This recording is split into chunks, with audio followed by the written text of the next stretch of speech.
Talk show. This is డవలి. మనం పూర్తి ఆరోగ్యంగా ఉండాలంటే సరైన ఆహారం చాలా అవసరం.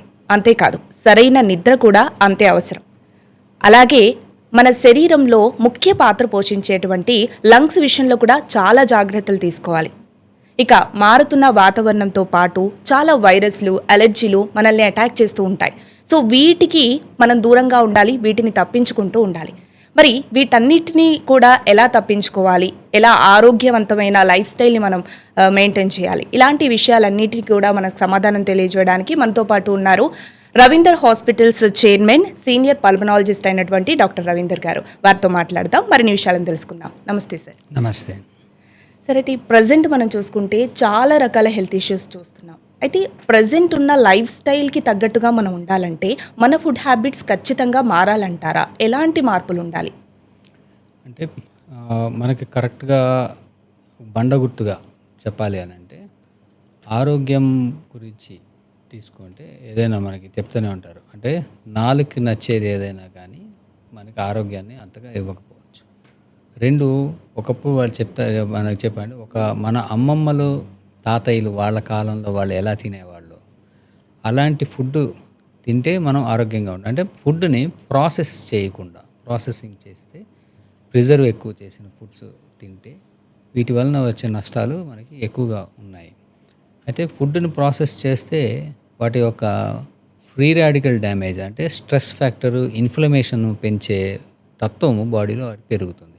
సో ఈ ఇన్ఫ్లమేషన్ పెరిగితే కొన్ని వాటిలో ఉన్న న్యూట్రిషన్స్ పడిపోవటం వలన, వాటి వలన ఇన్ఫ్లమేషన్ పెరగటం వలన కానీ మనకి కొన్ని ఈ రక్తనాళాలకు సంబంధించిన జబ్బులు, ఎలర్జీలకు సంబంధించిన జబ్బులు ఇవి ఎక్కువగా మనకి వస్తున్నాయి. అలానే ఈ డే టు డే ఈ అర్బనైజేషన్ లైఫ్లో మనము ఈ ఫుడ్ మార్పులతో పాటుగా మనం చాలా కెమికల్స్ కూడా ఎక్స్పోజ్ అవుతున్నాం. దానివల్ల మనకి ఈ క్యాన్సర్ పొటెన్షియల్ కూడా మనకి ఈ లైఫ్లో ఎక్కువైపోతున్నాయి. ఇప్పుడు కొన్ని రకాలుగా కొన్నేమో వంశపారంపర్యంగా వచ్చే జబ్బులు ఉంటాయి, వాటిని మనం ఏమీ చేయలేము. వాటి ఫ్రీక్వెన్సీ ఎలా ఉందనేది మనం టైం టు టైం చూసుకొని వాటి తెలుసుకోవాలి. కాకపోతే నార్మల్గా జీవనం నడిపిస్తున్న వాళ్ళలో ఇప్పుడు ఈ రోజుల్లో ఏంటంటే మనకి ఏదైనా బాడీలోకి ఎక్కువగా హానికరమైన పదార్థాలు వెళ్తున్నాయి అని అంటే త్రూ వాటర్, త్రూ ఫుడ్డే. ఈ ఫుడ్, వాటర్ తర్వాత గాలి. సో మనం పీల్చే గాలి. సో ఈ ఫుడ్ ద్వారా వెళ్తున్నటువంటి కెమికల్స్, టాక్సిన్సే మనల్ని ఎక్కువగా డ్యామేజ్ చేస్తాయి. మనం డైరెక్ట్గా మనం చేస్తున్నాం. సో అవి కొన్ని ఏంటంటే తెలిసి రుచికి చేస్తాం, కొన్నేమో తెలియకుండా కూడా వెళ్ళిపోతున్నాయి ఈ ఫుడ్లో నుంచి. సో వీటి గురించి మనం తెలుసుకొని తగు జాగ్రత్త పడాల్సిన అవసరం ఎంతైనా ఉంటుంది. చాలా లాంగ్ టర్మ్ కాంప్లికేషన్స్ అనేవి వస్తున్నాయి. ఇప్పుడు ఇన్ఫెర్టిలిటీ తగ్గిపోతుంది. సో ఇది ఫుడ్కి చాలా రిలేటెడ్ ఉంటుంది, ఇన్ఫ్లమేషన్కి. సో వీటన్నిటికి ఒబేసిటీ వస్తుంది. దీనికి ఫుడ్కి, లైఫ్ స్టైల్కి చాలా సంబంధాలు ఉన్నాయి. గుండె జబ్బులు పెరుగుతున్నాయి, కొన్ని క్యాన్సర్స్ పెరుగుతున్నాయి. దీనికి ఇప్పుడు ఊపిరితిత్తుల సమస్యలు, ఎలర్జీస్ పెరుగుతున్నాయి, వీటికి స్ట్రోక్స్ వస్తున్నాయి. వీటికి లైఫ్ స్టైల్కి, ఫుడ్కి సంబంధాలు ఉంటాయి. సో కోమార్బిడ్ డిసీజెస్ కూడా సంబంధం ఉంటాయి. అంటే కొంతమంది కొన్ని జబ్బులు ఉంటాయి, దీర్ఘకాలిక జబ్బులు. ఎలా అంటే ఇప్పుడు షుగర్ ఉంటుంది, బీపీ ఉంటుంది, క్రానిక్ జబ్బులు ఇంకా వేరే ఉంటాయి. అవి మనకి ఆరోగ్యాన్ని దెబ్బతీసే ఛాన్స్ ఉంటుంది. అపార్ట్ ఫ్రమ్ దట్ మనకుండే అలవాట్లు అంటే కొన్ని ఆల్కహాల్ కానీ, స్మోకింగ్ కానీ, సో ఇలాంటివి ఏమైనా హానికరమైన పదార్థాలు ఎక్కువగా బాడీలోకి వెళ్ళటం వలన ఇవి మనకి అపార్ట్ ఫ్రమ్ పొల్యూషన్, రోజు డైలీ గాలి పీల్చేటప్పుడు వచ్చే కెమికల్స్ పాటుగా మనకి ఇవి ఎక్కువగా వెళ్ళిపోతున్నాయి. కాబట్టి వీటితో మనకి లైఫ్ స్టైల్ ఫ్యూచర్లో ప్రమాదం ఉంది అని మనకి పర్యావరణ శాస్త్రవేత్తలు చెప్తున్నారు. వీటిని ఆపుకోవడానికి ప్రయత్నం చేయాలంటున్నారు. కానీ అది ఎంతవరకు సక్సెస్ అవుతాము, ఎంతవరకు అయిపోతున్నాయి పర్యావరణం అనేది మనకు తెలియదు. సరే, అయితే మనం పూర్తి ఆరోగ్యంతో ఉండాలి అంటే ఫుడ్ మెయిన్. మంచి ఫుడ్ తీసుకుంటే మనం కంప్లీట్ ఆరోగ్యంగా ఉంటాము. ఎటువంటి అంటే చాలా వరకు మనం సమస్యల్ని దూరంగా పెట్టగలుగుతాం.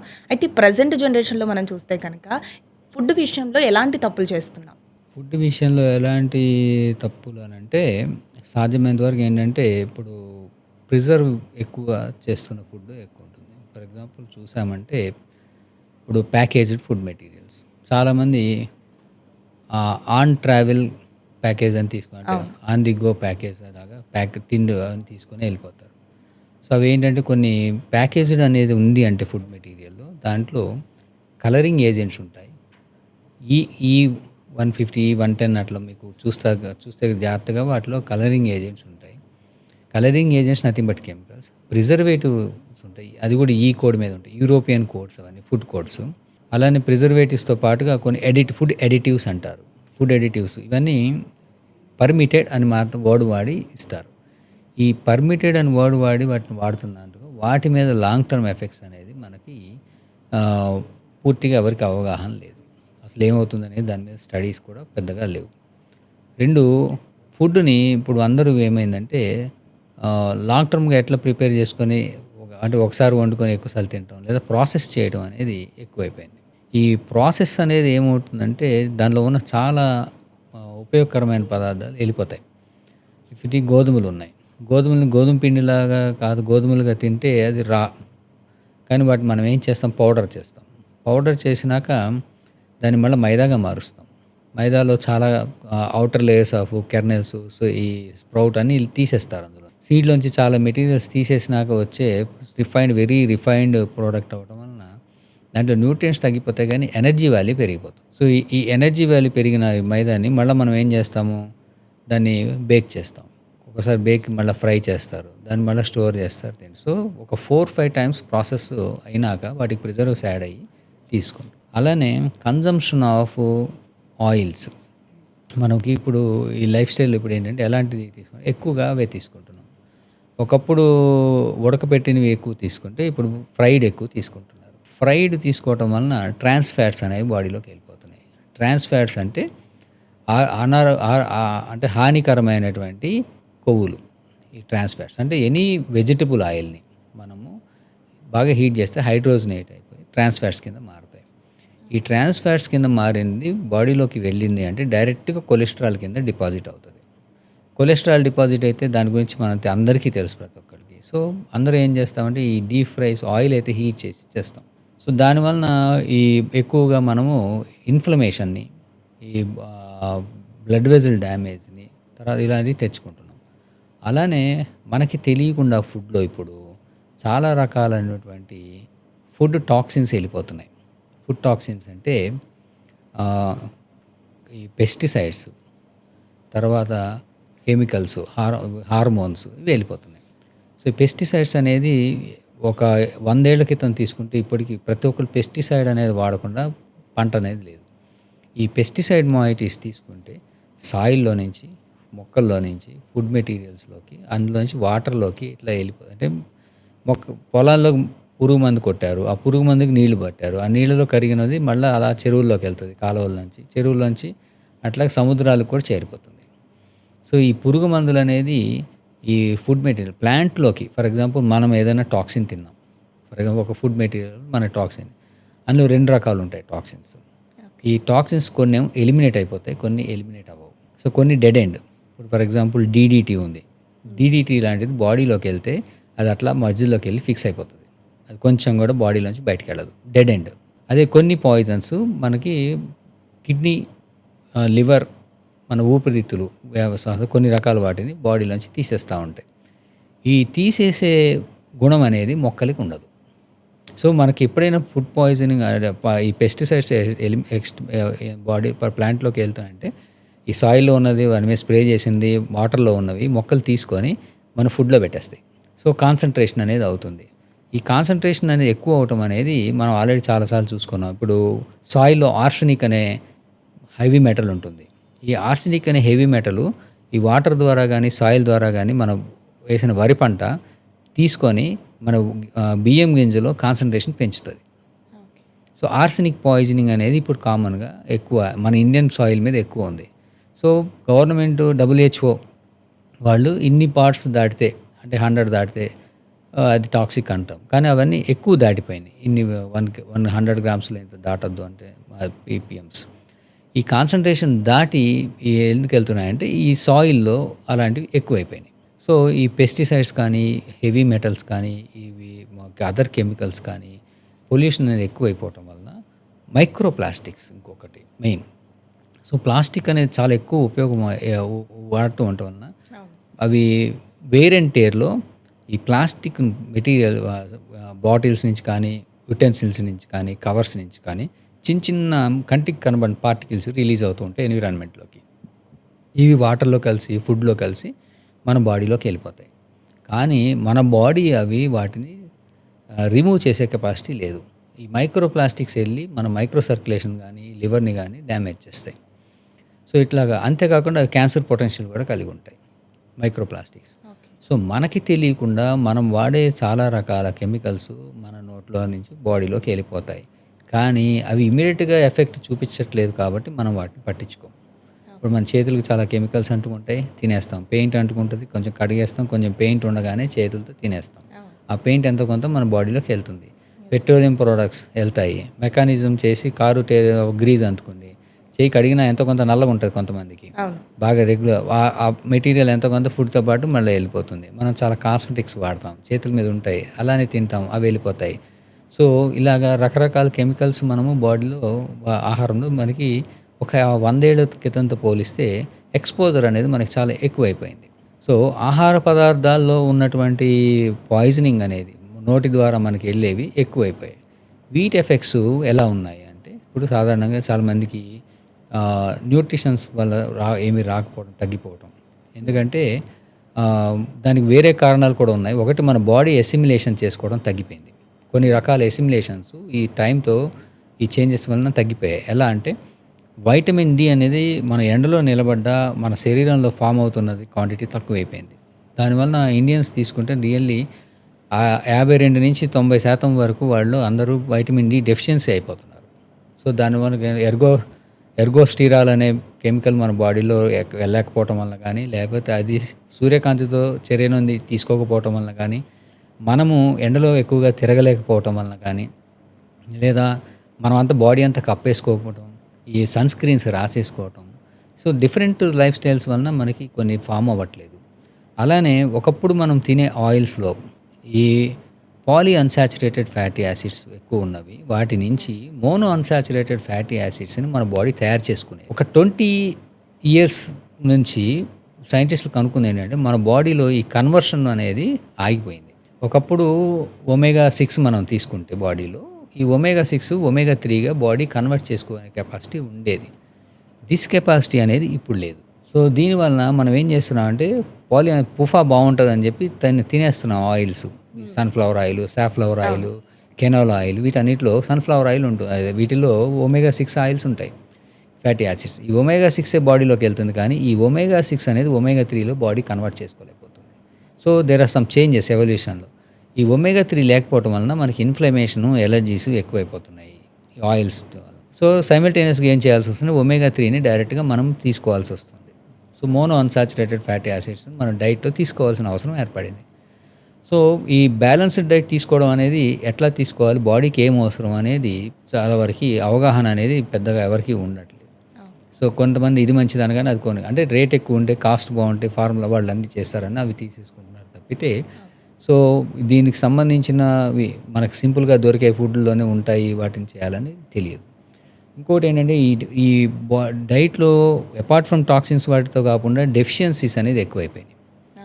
ఎలా అంటే, ఇప్పుడు మనకి ఒక సాయిల్ యొక్క సారాన్ని ఒక 100 బస్తాలు తీయగలిగితే దానికి ఎరువులు వేసి అవేసి ఒక సంవత్సరంలో ఒక పంట వచ్చేప్పుడు ఇప్పుడు 3 పంటలు తీయటం వలన సాయిల్లో ఉన్న సారము అంతా డిప్లీట్ అయిపోయింది. ఈ సాయిల్ డిప్లీట్ అయిపోవడం కానీ, సాయిల్లో మైక్రోబయోమ్ అంటాం. మైక్రోబయోమ్ అంటే ఆ సాయిల్లో ఉన్న సూక్ష్మక్రిములు మనకి అవసరమైనవి ఫామ్ చేస్తాయి.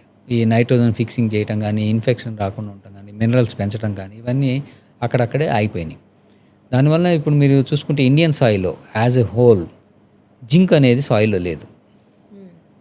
సో ఈ జింక్ అనేది సాయిల్లో ఉంటేనే మొక్కల్లోకి వెళ్తుంది, మొక్కల్లోకి వెళ్తేనే మన కూరగాయల్లోకి వస్తుంది, మనం తినే ఫుడ్లోకి వస్తుంది. సో ఈ మొక్కల్లోకే వెళ్ళట్లేదు, ఎందుకంటే లేదు జింక్. ఈ జింక్ లేకపోవటం వలన జింక్ డెఫిషియన్సీ వచ్చేస్తుంది అందరికి. మన అందరం జింక్ అనేది మనకి ఇమ్యూనిటీకి సంబంధించి ఉంటుంది, మన వూండ్ హీలింగ్కి సంబంధించి ఉంటుంది. సో చాలా కెమికల్ రియాక్షన్స్కి సంబంధించిన క్యాటలిస్ట్గా మన బాడీ కణాల్లో అది పనిచేయాలి. సో దాని డెఫిషియన్సీస్ మనకి కనబడుతున్నాయి. సో ఇట్లాగా డైట్ మీద అనాలిసిస్ చేసుకుంటూ వెళ్తే చాలా వరకు తెలుస్తున్నాయి, కానీ వాటిని మనం కవరప్ చేసుకోవడానికి ఒక జనరల్ లెవెల్లో మనం ఎవరూ ప్రయత్నాలు చేయటం లేదు. సో కొంతమంది ఏంటంటే, ఇప్పుడు ఒక ఫ్యాషన్గా ఆర్గానిక్ ఫుడ్ తింటున్నాము, మాకు చాలా హెవీగా వస్తుంది, మంచిది అయిపోతుంది అనుకుంటారు. So what is organic farming అంటే ఒక వేసిన ఒక సాయిల్లో ఈ పెస్టిసైడ్ మాయిటీస్ అనేవి ఒక చిన్న పర్మిటెడ్ లెవెల్ కన్నా చాలా తక్కువ ఉండాలి. సో అలాంటి సాయిల్ మనం క్రియేట్ చేయాలంటే ఇండియాలో ఆఫ్టర్ దిస్ మనీ ఇయర్ ఇన్ని రోజులు మనము ఈ పెస్టిసైడ్స్ వాడిన సాయిల్ మీద మళ్ళీ అలాంటిది క్రియేట్ చేయాలంటే ఒక 10-15 ఏళ్ళు మినిమం దాన్ని వదిలేయాలి.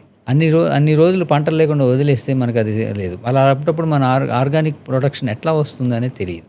సెకండ్, ఆర్గానిక్ ప్రొడ్యూస్ చేయాలి అని అంటే అందరూ ఆర్గానిక్ మీద పడ్డారు, కానీ ఒక నాన్ ఆర్గానిక్ ఫామ్ తీసుకొని వాడు 30 కేజీలు ఫర్ ఎగ్జాంపుల్ 1 ఎకరాలో పండించాడంటే 30 బస్తాలు పండించాడంటే ఆర్గానిక్ ఫామ్కి 3 ఎకరాలు కావాలి. సో 30 బస్తాలు 1 ఎకరాలో వస్తున్నటువంటి ప్రొడ్యూస్ని 3 ఎకరాలకి వెళ్తే అంత ల్యాండ్ ఎక్కడుంది? సో అందరికి కనపడాల్సిన ఫుడ్ లేదు కదా. సో ఆర్గానిక్ ఫామ్ అనేది ఫార్మింగ్ ఆ ఫుడ్ అనేది మన ఆహార అవసరాలకి, దేశం యొక్క ఆహార అవసరాలకి సరిపడినటువంటి టెక్నిక్ కాదు. సో అందరూ ఆర్గానిక్ అని తింటున్నారు, కానీ ఆర్గానిక్ వలన మరి దాని ఎలా ఉంటుంది, దానికి సంబంధించి ఏవో సర్టిఫికేట్స్ వస్తున్నాయి చూస్తున్నాము, రేట్ ఎక్కువ అవుతుంది. సో దానివలన కాకుండా బెస్ట్ మెథడ్ ఏంటంటే పెస్టిసైడ్స్ తీసేసుకొని తర్వాత దాన్ని అంటే fertilizers are chemicals but not harmful. So మనం ఎన్పికే, నైట్రోజన్, పొటాషియము, తర్వాత ఇవే వాడతాం. సో ఫాస్ఫరస్ ఇలాంటివి, యూరియా, డిఏపి, డయామైనియం ఫాస్ఫేట్ ఇలాంటివి వేసినవి they are not chemicals but they are required for the soil's fertility. ఇవి ప్రొడ్యూస్ కూడా బాగుంటుంది. సో నాన్ పెస్టిసైడ్ అనే farming is much better. So ఇలాంటివి అడాప్ట్ చేసి రీసెర్చ్ చేసి ఫుడ్ మనము మార్చుకోవాల్సిన అవసరం ఉంటుంది. అయితే ఆర్గానిక్ ఫుడ్ గురించి చెప్పారు సార్, దీనికన్నా ముందు ఆయిల్స్ గురించి చెప్పారు కదా. అయితే ఆయిల్స్ని ఎలా వాడాలి అంటే ఇప్పుడు మనం చూస్తున్నట్టు ఆర్గానిక్ ఫుడ్ ఎలా అయితే ప్యాషన్ అయిపోయిందో కోల్డ్ ప్రెస్ ఆయిల్స్ అని చెప్పి కూడా వాడుతున్నారు, అవి ఆరోగ్యానికి మంచిదని. అంటే వాటిని ఎంత మోతాదులో వాడాలి, అసలు ఏ ఆయిల్స్ అయితే బాగుంటుంది? సో అంటే ఈ మామూలుగా కమర్షియల్గా ఎక్స్ట్రాక్ట్ చేసే ఆయిల్స్ ఏవైతే ఉన్నాయో ఈ ఆయిల్స్ని ఫస్ట్ వాళ్ళు ఆ సీడ్ని బాయిల్ చేస్తారు, స్టీమ్ బాయిల్ చేసి. ఆ స్టీమ్ బాయిల్ చేసినప్పుడు దాన్ని క్రష్ చేసి ఆయిల్ ఎక్స్ట్రాక్ట్ చేస్తారు. దానివలన ఏంటంటే when they are heating some nutrients అనేవి అందులో చనిపోతాయి. దాని తర్వాత ఏదైతే ఆయిల్ ఎక్స్ట్రాక్ట్ చేశారో దాన్ని ఎందుకు అట్లా చేస్తారు అని అంటే ఈ కోల్డ్ ప్రెస్ ఆయిల్ మీరు ఎంత చేసినా ఎంతో కొంత పర్సంటేజ్ వెనక్కి ఉండిపోద్ది. సో మ్యాక్సిమం అనేది ఎక్స్ట్రాక్ట్ చేయలేరు. అందుకని హీట్ ప్రెస్ ఆయిల్ కమర్షియల్గా తీసుకుంటారు. సో వాళ్ళు ఏంటంటే మ్యాక్సిమం ఇప్పుడు మనకి కోల్డ్ ప్రెస్ ఆయిల్ తీసుకున్నారు అనుకోండి, 3 కేజీలకి 1 లీటర్ వస్తుంది. 3-3.5 కేజీలకి వాళ్ళు 2-2.5కే 2.25కే 1 లీటర్ తీయగలుగుతారు. సో ఏంటంటే మ్యాక్సిమం ఎక్స్ట్రాక్షన్ చేస్తారు. ఇందులో వాళ్ళు చేసిన తర్వాత దాన్ని ఏం చేస్తారంటే ఈ హీట్ వలన అయిన దాన్ని ఒక డ్యామేజ్ అయితే అది క్రూడ్ ఆయిల్ లాగా వస్తుంది. దాన్ని they add some chemicals and then purify it. So refined అంట, refining, double refined, triple refined అని వస్తాయి మరి. సో అనేది క్లియర్ అయిపోతుంది. సో దాంట్లో ఉన్న ఈ పార్టికులర్ మెటీరియల్, అదర్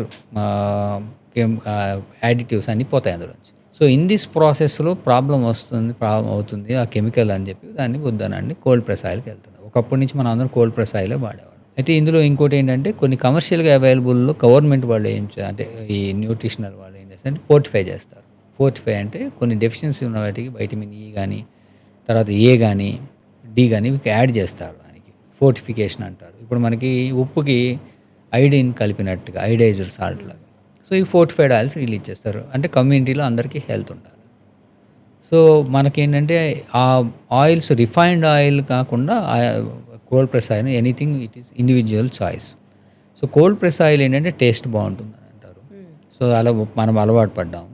మనం ఏంటంటే అన్ప్రాసెస్డ్ కాబట్టి మన ప్రిడిలిక్షన్ దానికి ఎక్కువ ఉంటుంది. అయితే కోల్డ్ ప్రెస్ ఆయిల్ అయినా even that commercially available oil అయినా వాటెవర్ ఎలాంటి ఆయిల్ తీసుకున్నా, కుకింగ్ ఆయిల్, వంటను ఆయిల్ని బట్టి వాటికి ఈ కంటెంట్ ఆఫ్ మొగ అంటారు, మోనోఅన్సాచురేటెడ్ ఫ్యాటీ యాసిడ్స్, కానీ పుఫా అంటారు, పాలిఅన్సాచురేటెడ్ ఫ్యాటీ యాసిడ్స్. అలానే వీటిని తీసి పర్సంటేజ్లు అనేవి మారుతూ ఉంటాయి. సో మనం ఏం చేస్తామంటే ఈ పుఫా ఎక్కువ ఉంటాయని ఇప్పుడు మనం అందరం సన్ఫ్లవర్ ఆయిల్, తర్వాత సాఫ్లవర్ ఆయిల్ ఇవి ఎక్కువ తీసుకుంటారు. ప్లస్ కమర్షియల్గా కూడా అవి అవైలబుల్ ఉన్నాయి. నెక్స్ట్ కమర్షియల్గా అవైలబుల్ ఉన్నవి ఈ గ్రౌండ్ నట్ ఆయిల్, మనం ఎక్కువగా వాడేది రైస్ బ్రాన్ ఆయిల్. సో ఇది ఏదైనా ఆయిల్ తీసుకోండి, వీటిని మనము హీటింగ్ పాయింట్ బాగా కాకెక్కేదాకా వాటిని మనం కనుక వేడి చేస్తే ఆయిల్లో ఉన్న మంచితనం అంతా పోయి ర్యాన్సిడ్ అయిపోతుంది. ఆ ర్యాన్సిడ్ అయిన ఆయిల్ మనము తీసుకొని వాడితే కనుక ఆరోగ్యానికి చాలా ప్రమాదం. సో ఆయిల్ని ఆయిల్ లాగా వాడితే, అంటే ఇప్పుడు కొంత నెయ్యి వేసుకున్నట్టుగా ఆయిల్ని ఫుడ్లో మనం కలుపుకునేసి, ఇప్పుడు సీజనింగ్లో సలాడ్స్లో పైనుంచి వేసుకుంటారు ఆలివ్ ఆయిల్. కానీ ఆలివ్ ఆయిల్ ఒమేగా-9 ఉంటుంది, that's a mono unsaturated fatty acid. So అవి వేసుకుంటే ఆయిల్గా బాడీలోకి వెళ్తే మనకి ఈ ర్యాన్సిడ్ ఉండదు, కాబట్టి heart attacks, heart blocks, plaque formation, strokes ఇలాంటివి తక్కువ ఉంటాయి. అందులో న్యూట్రియంట్స్ కూడా ఎక్కువ ఉంటాయి.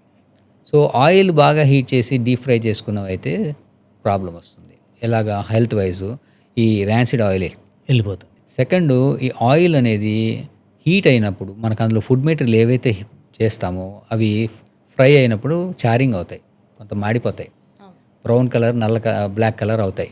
ఎంతో కొంత ఫుడ్ మెటీరియల్ అనేది చారింగ్ అయినప్పుడు దానిలో నుంచి నైట్రోజోమైన్స్ అనే కెమికల్స్ రిలీజ్ అవుతాయి. వెజిటబుల్ మ్యాటర్ కానీ నాన్ వెజ్ నుంచి అయితే ఇంకెక్కువ వస్తాయి. ఈ నైట్రోజోమైన్ కాంపౌండ్స్ ఏవైతే రిలీజ్ అయ్యాయో ఫుడ్లో ఫ్రైయింగ్ వలన అవి colon cancer, other cancers cause చేస్తాయి.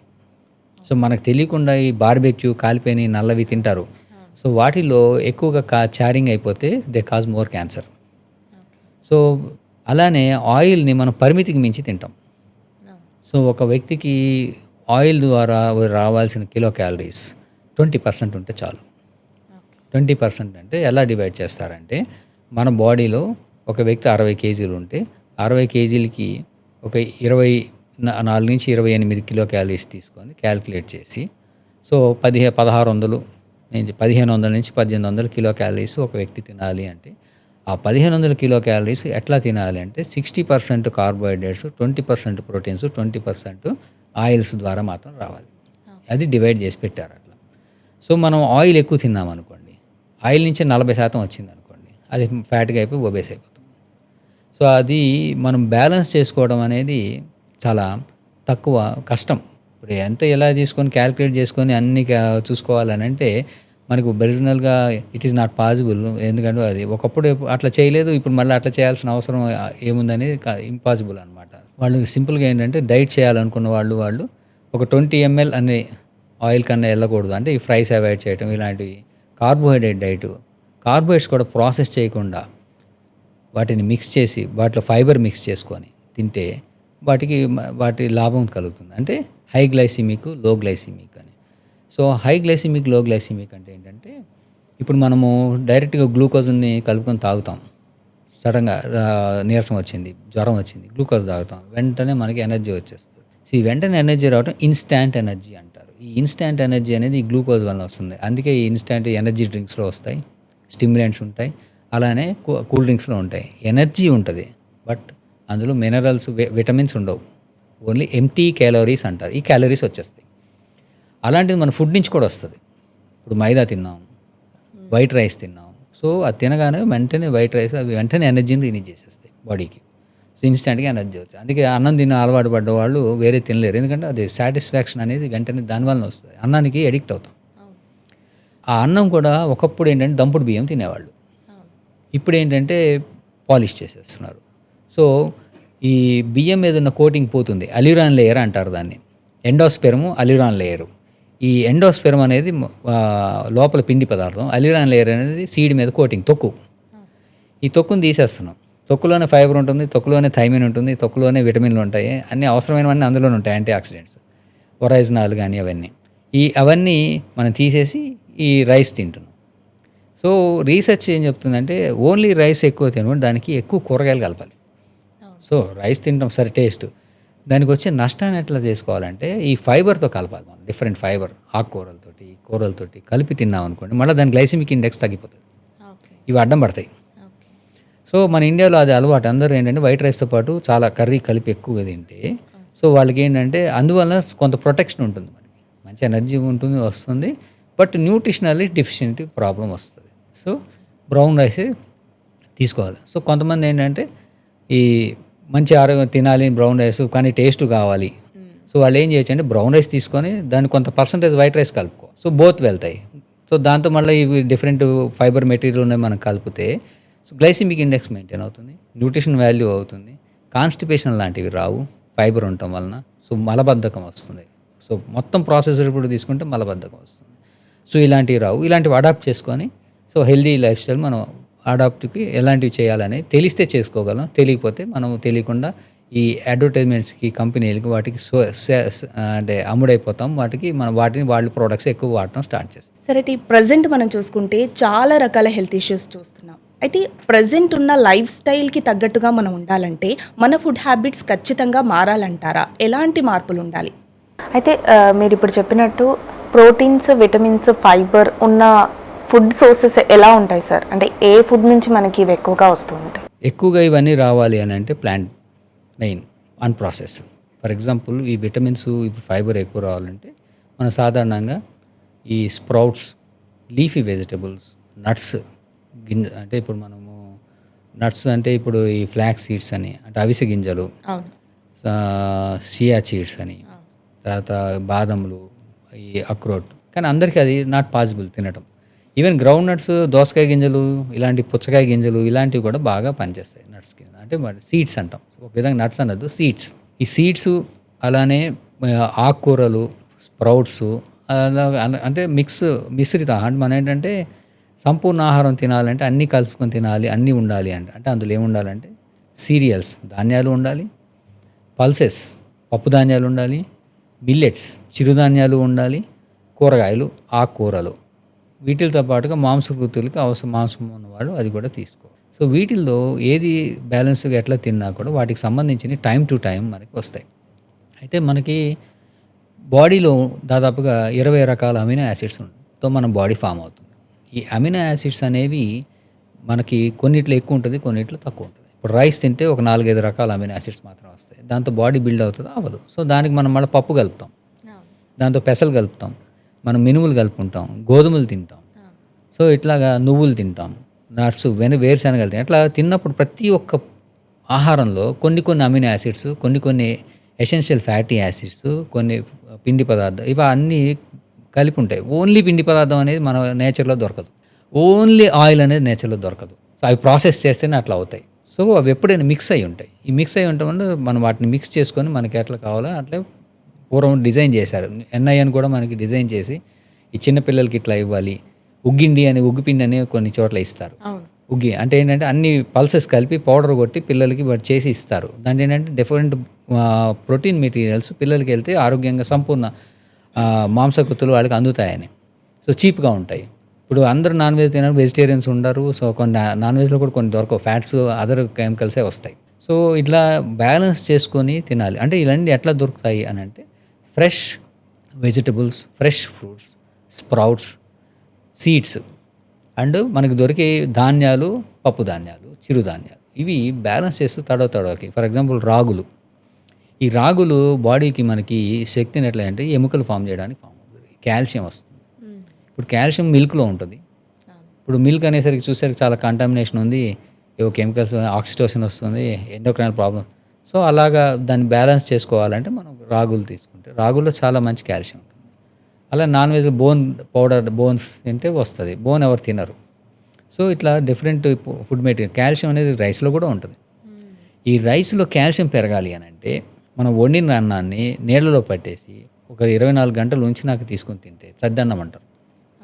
దాంట్లో చాలా మైక్రోబయాలజీ పెరుగుతుంది, ఫెర్మెంటేషన్ వస్తుంది, దాంట్లో చాలా కాల్షియం, మినరల్స్ చాలా పెరుగుతాయి. వాటర్ నుంచి అవన్నీ తీసుకొని రైస్లోకి ఇస్తాయి. సో ఆ ఫుడ్ అందుకని సద్దన్నం చేసిన సద్దన్నం మీరు ఏదో అంటే సామెత రావట్లేదు. సో కడుపులో చల్లగా ఉంటుంది అంటారు, దాన్ని మేలు చేస్తుందని అంటారు, ఇవన్నీ. సో అవన్నీ ఉంటాయి. అలానే కొన్ని ఇమ్యూనిటీ పెరగడానికి కూడా మనకి విటమిన్స్ అవి కావాలి. అలానే మనం తీసుకునే ఫుడ్ ఎంత ఫైబర్ తీసుకొని ఎంత తీసుకుంటే మన గట్లో, పేగులో బ్యాడ్ బ్యాక్టీరియా ఉంటాయి.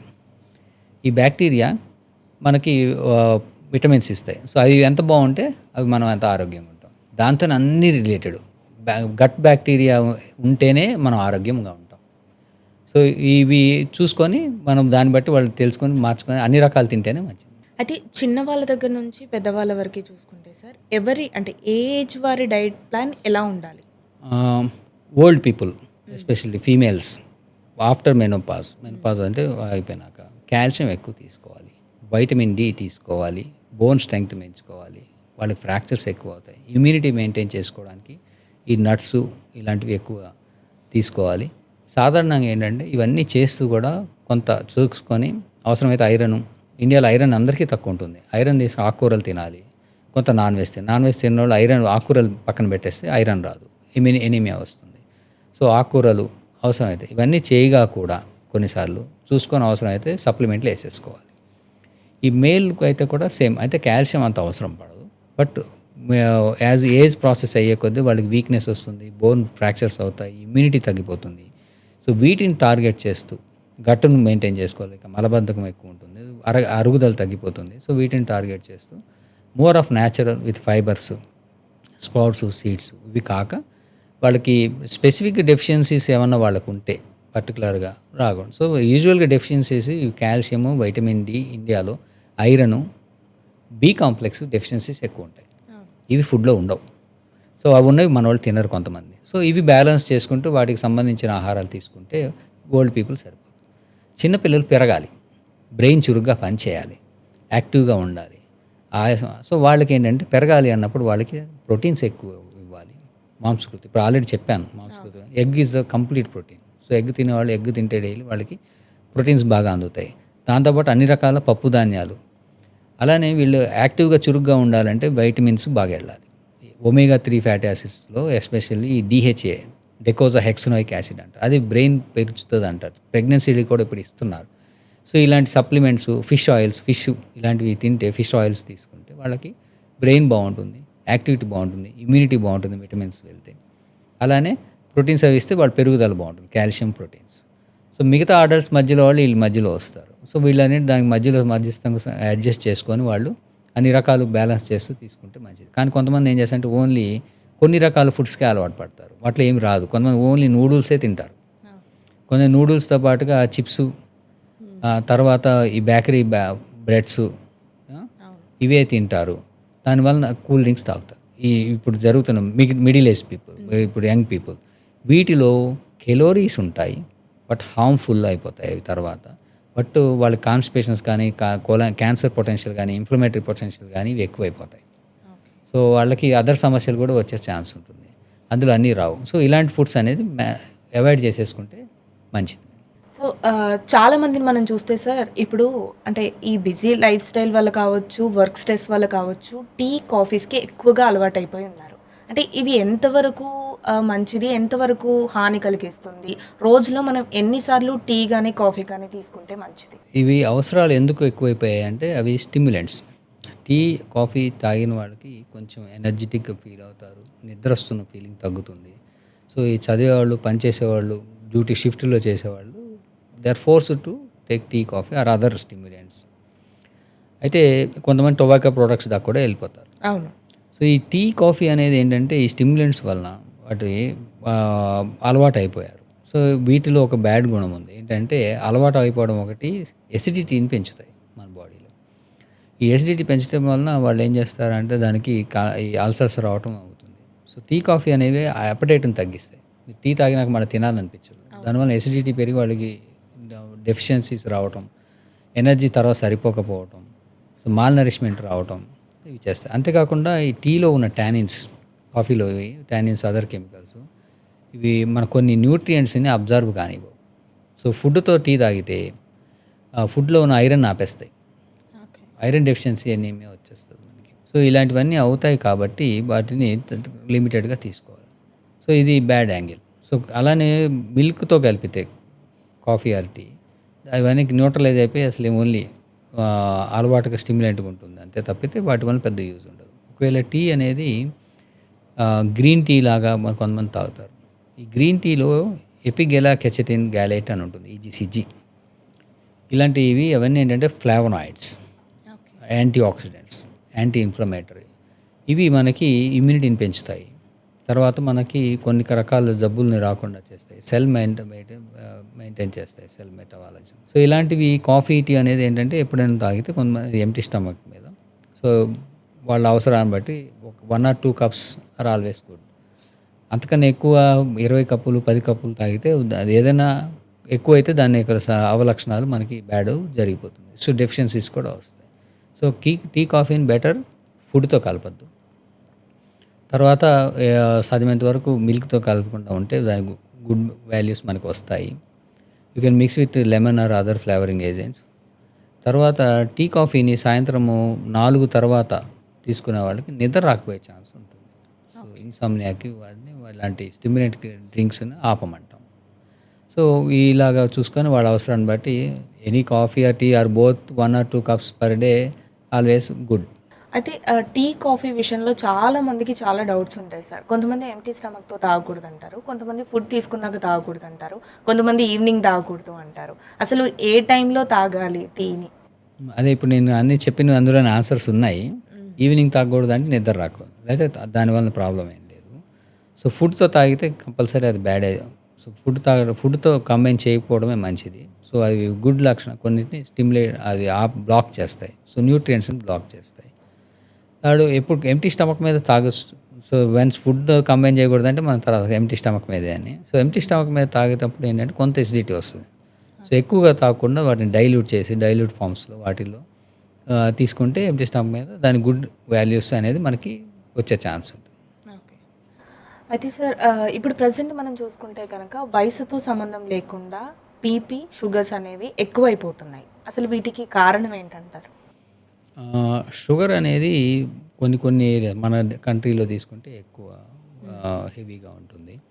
ఇది కొంత జెనెటికల్, ఎన్విరాన్మెంటల్ అంటే ఈ ఏరియా వైజ్ కానీ కంట్రీ, తర్వాత ఆహారపు అలవాట్లు కానీ జీన్స్ మెయిన్గా జెనెటిక్ నేచర్ వలన మనకి షుగర్ ఎక్కువ వస్తుంది.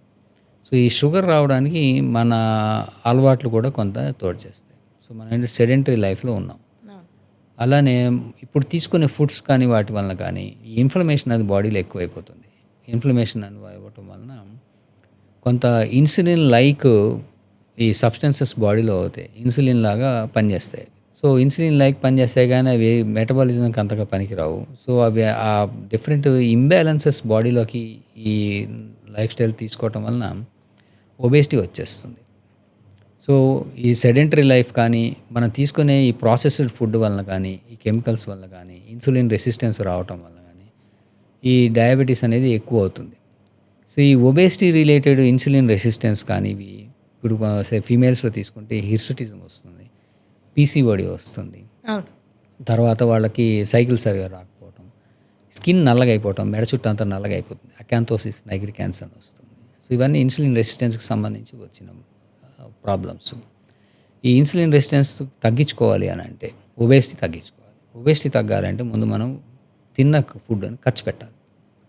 సో ఫుడ్ని ఖర్చు పెట్టాలి, ఇన్స్టెంట్ ఎనర్జీస్ని తగ్గించాలి. ఇన్స్టెంట్ ఎనర్జీస్ అంటే ఫర్ ఎగ్జాంపుల్ మనకి ఎట్లా చేస్తామంటే మనము బయట ఆకలేసింది, ఒక కూల్ డ్రింక్ తాగేసాం, ఒక కోక్ తాగాం, దాని నుంచి ఒక 200 కిలో క్యాలరీస్ 300 కిలో క్యాలరీస్ వచ్చేసాయి.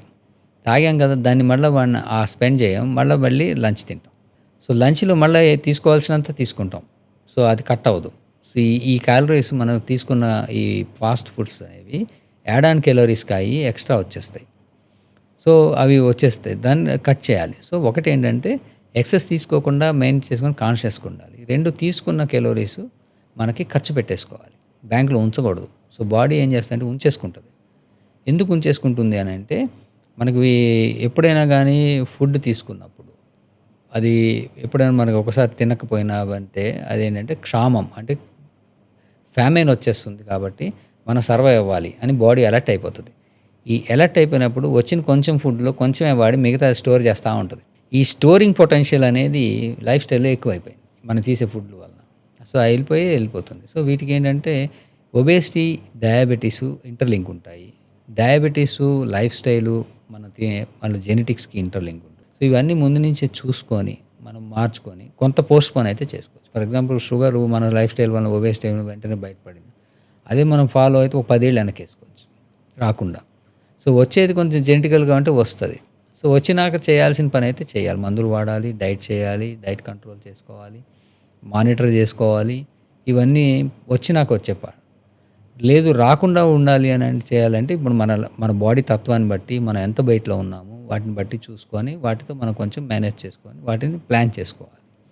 సో ఒబేసిటీ అనేది ఒక పాండమిక్. ఒక 100 ఏళ్ల క్రితం మన ఇండియాలో లేదు. ఇప్పుడు కొంతమంది ఎవరిని చూసినా హెవీ వెయిట్, 80 కేజీలు 90 కేజీలు దాటుతున్నారు అందరూ. దీనికి కారణం ఏంటంటే అవసరం లేకుండా తినేస్తాం. అది అందరం చేస్తాం. ఎందుకంటే ఇప్పుడు ఫర్ ఎగ్జాంపుల్ అవసరం లేకుండా తినటం అంటే ఎట్లా అంటే నాకు ఆకలేస్తే కానీ నేను తినను కాదు, మనకేంటంటే టైం అయిందని తినేస్తాం. సో ఆకలేస్తే కానీ తినను అన్నవాడు తిని కొంచెం ముందుగా తీస్తే దాన్ని కంట్రోల్లో ఉంటుంది. సో ఆకలేస్తే కానీ కొంతమందికి ఎక్కువ ఆకలేస్తుంది, ఎందుకంటే పొట్టని పెంచేస్తారు సైజు. ఎక్కువగా తినటం అలవాటు పడితే బాడీ రిసీవింగ్ కెపాసిటీ పెరిగిపోతుంది. ఈ రిసీవింగ్ కెపాసిటీలో బ్రెయిన్ సెంటర్స్, ఈ స్టమక్లో ఉన్న రిసెప్టార్స్ ఇవన్నీ మారిపోయి సెట్టింగ్ మారిపోతుంది. ఈ గెరిలిన్ అని కొన్ని హార్మోన్స్ ఉంటాయి, అవన్నీ మనం సెట్టింగ్ మార్చేసి ఎంతసేపు ఆకలి పెంచేస్తాయి. ఒబేసిటీ ఉన్న వాళ్ళు ఎక్కువ తినాలంటారు, తింటూనే ఉంటారు. సో ఈ సెట్టింగ్ మారకుండా మనము ఆకలేస్తేనే తినడం అనేది కొంచెం అలవాటు చేసుకుంటే మనం మహా అయితే రోజుకు 1-2 సార్లు తింటాం. సో దానివలన మనకు ఒబేసిటీ పెరగదు. అలానే తినే ఫుడ్స్ ఒబేసిటీ పెరగకుండా అంటే ప్రాసెస్డ్ ఫుడ్స్, ఎక్కువ ఆయిల్స్, ఎక్కువ కెలోరీస్ ఉన్నవి మనం అవాయిడ్ చేస్తూ ఎంత కావాలో తీసుకొని బాడీకి అది స్టోర్ చేయకుండా వాడుతుంటుంది. ఎంత స్టోర్ ఉండాలో అంతే ఉంటుంది. సో ఇవి కొన్ని మనం అడాప్ట్ చేసుకోవాలి. దానివల్ల షుగర్ కంట్రోల్లోకి వస్తుంది, బాడీ ఒబేసిటీ రాదు, మనకి జాయింట్ పెయిన్స్ లాంటివి రావు, ఇన్ఫ్లమేషన్ తక్కువ ఉంటుంది. సో మెనీ హార్ట్ జబ్బులు కానీ ఇలాంటివన్నీ యాంటీ ఇన్ఫ్లమేటరీ అసోసియేటెడ్ జబ్బులు ఏవి మనకి తొందరగా వచ్చే ఛాన్స్ తగ్గుతుంది. అయితే మిల్లెట్స్ విషయానికి వస్తే సార్, పూర్వంలో చాలా వరకు మిల్లెట్స్ తినేవాళ్ళు, చాలా స్ట్రాంగ్గా ఉండేవాళ్ళు. సో ఇప్పుడు అందరూ కూడా కాన్షియస్ అయిపోయారు, చాలా వరకు యాడ్ చేసుకుంటున్నారు. అయితే మనం డైలీ ఫుడ్లో మిల్లెట్స్ని ఏ విధంగా యాడ్ చేసుకోవాలి? ఓన్లీ మిల్లెట్స్ అనేది ఎకనామికల్ ఆప్షన్ కాదు. సో మనకి స్టేపుల్ ఫుడ్ అని అంటారు. స్టేపుల్ ఫుడ్ అని ఎందుకు పెట్టారంటే గవర్నమెంట్ ఎలా చూస్తుందంటే ఒక కంట్రీ ఉందంటే వాళ్ళు ఏంటంటే ఈ స్టేపుల్ ఫుడ్ని ఈ చీప్ అండ్ బెస్ట్గా ఒక బతకాలి అంటే ఏది బెస్ట్ అనేది చూస్తారు. దాని తర్వాత ఇప్పుడు యాక్చువల్గా ఏంటంటే ఈ మిల్లెట్స్ అనేవి పంట తక్కువ ఉంటుంది, వర్షాధారిత పంటలు ఉంటాయి, ఈల్డ్ తక్కువ ఉండటం వలన అవి రేర్గా దొరుకుతాయి. సో పండించే వాళ్ళు కూడా ఉండకపోవటం వలన అవి దొరకవు పెద్దగా. సో దాని మీద పెద్ద లేదు. సో కానీ మిల్లెట్స్ రకరకాల మిల్లెట్స్ మనం ఉన్న వాటికైతే మనకి ఒబేసిటీకి వాటికి సంబంధించి సెటిటీకి సంబంధించి అవి చాలా హెల్ప్ చేస్తాయి. సో అవి మనకి ఆల్రెడీ పూర్వం నుంచి ఉన్నవే.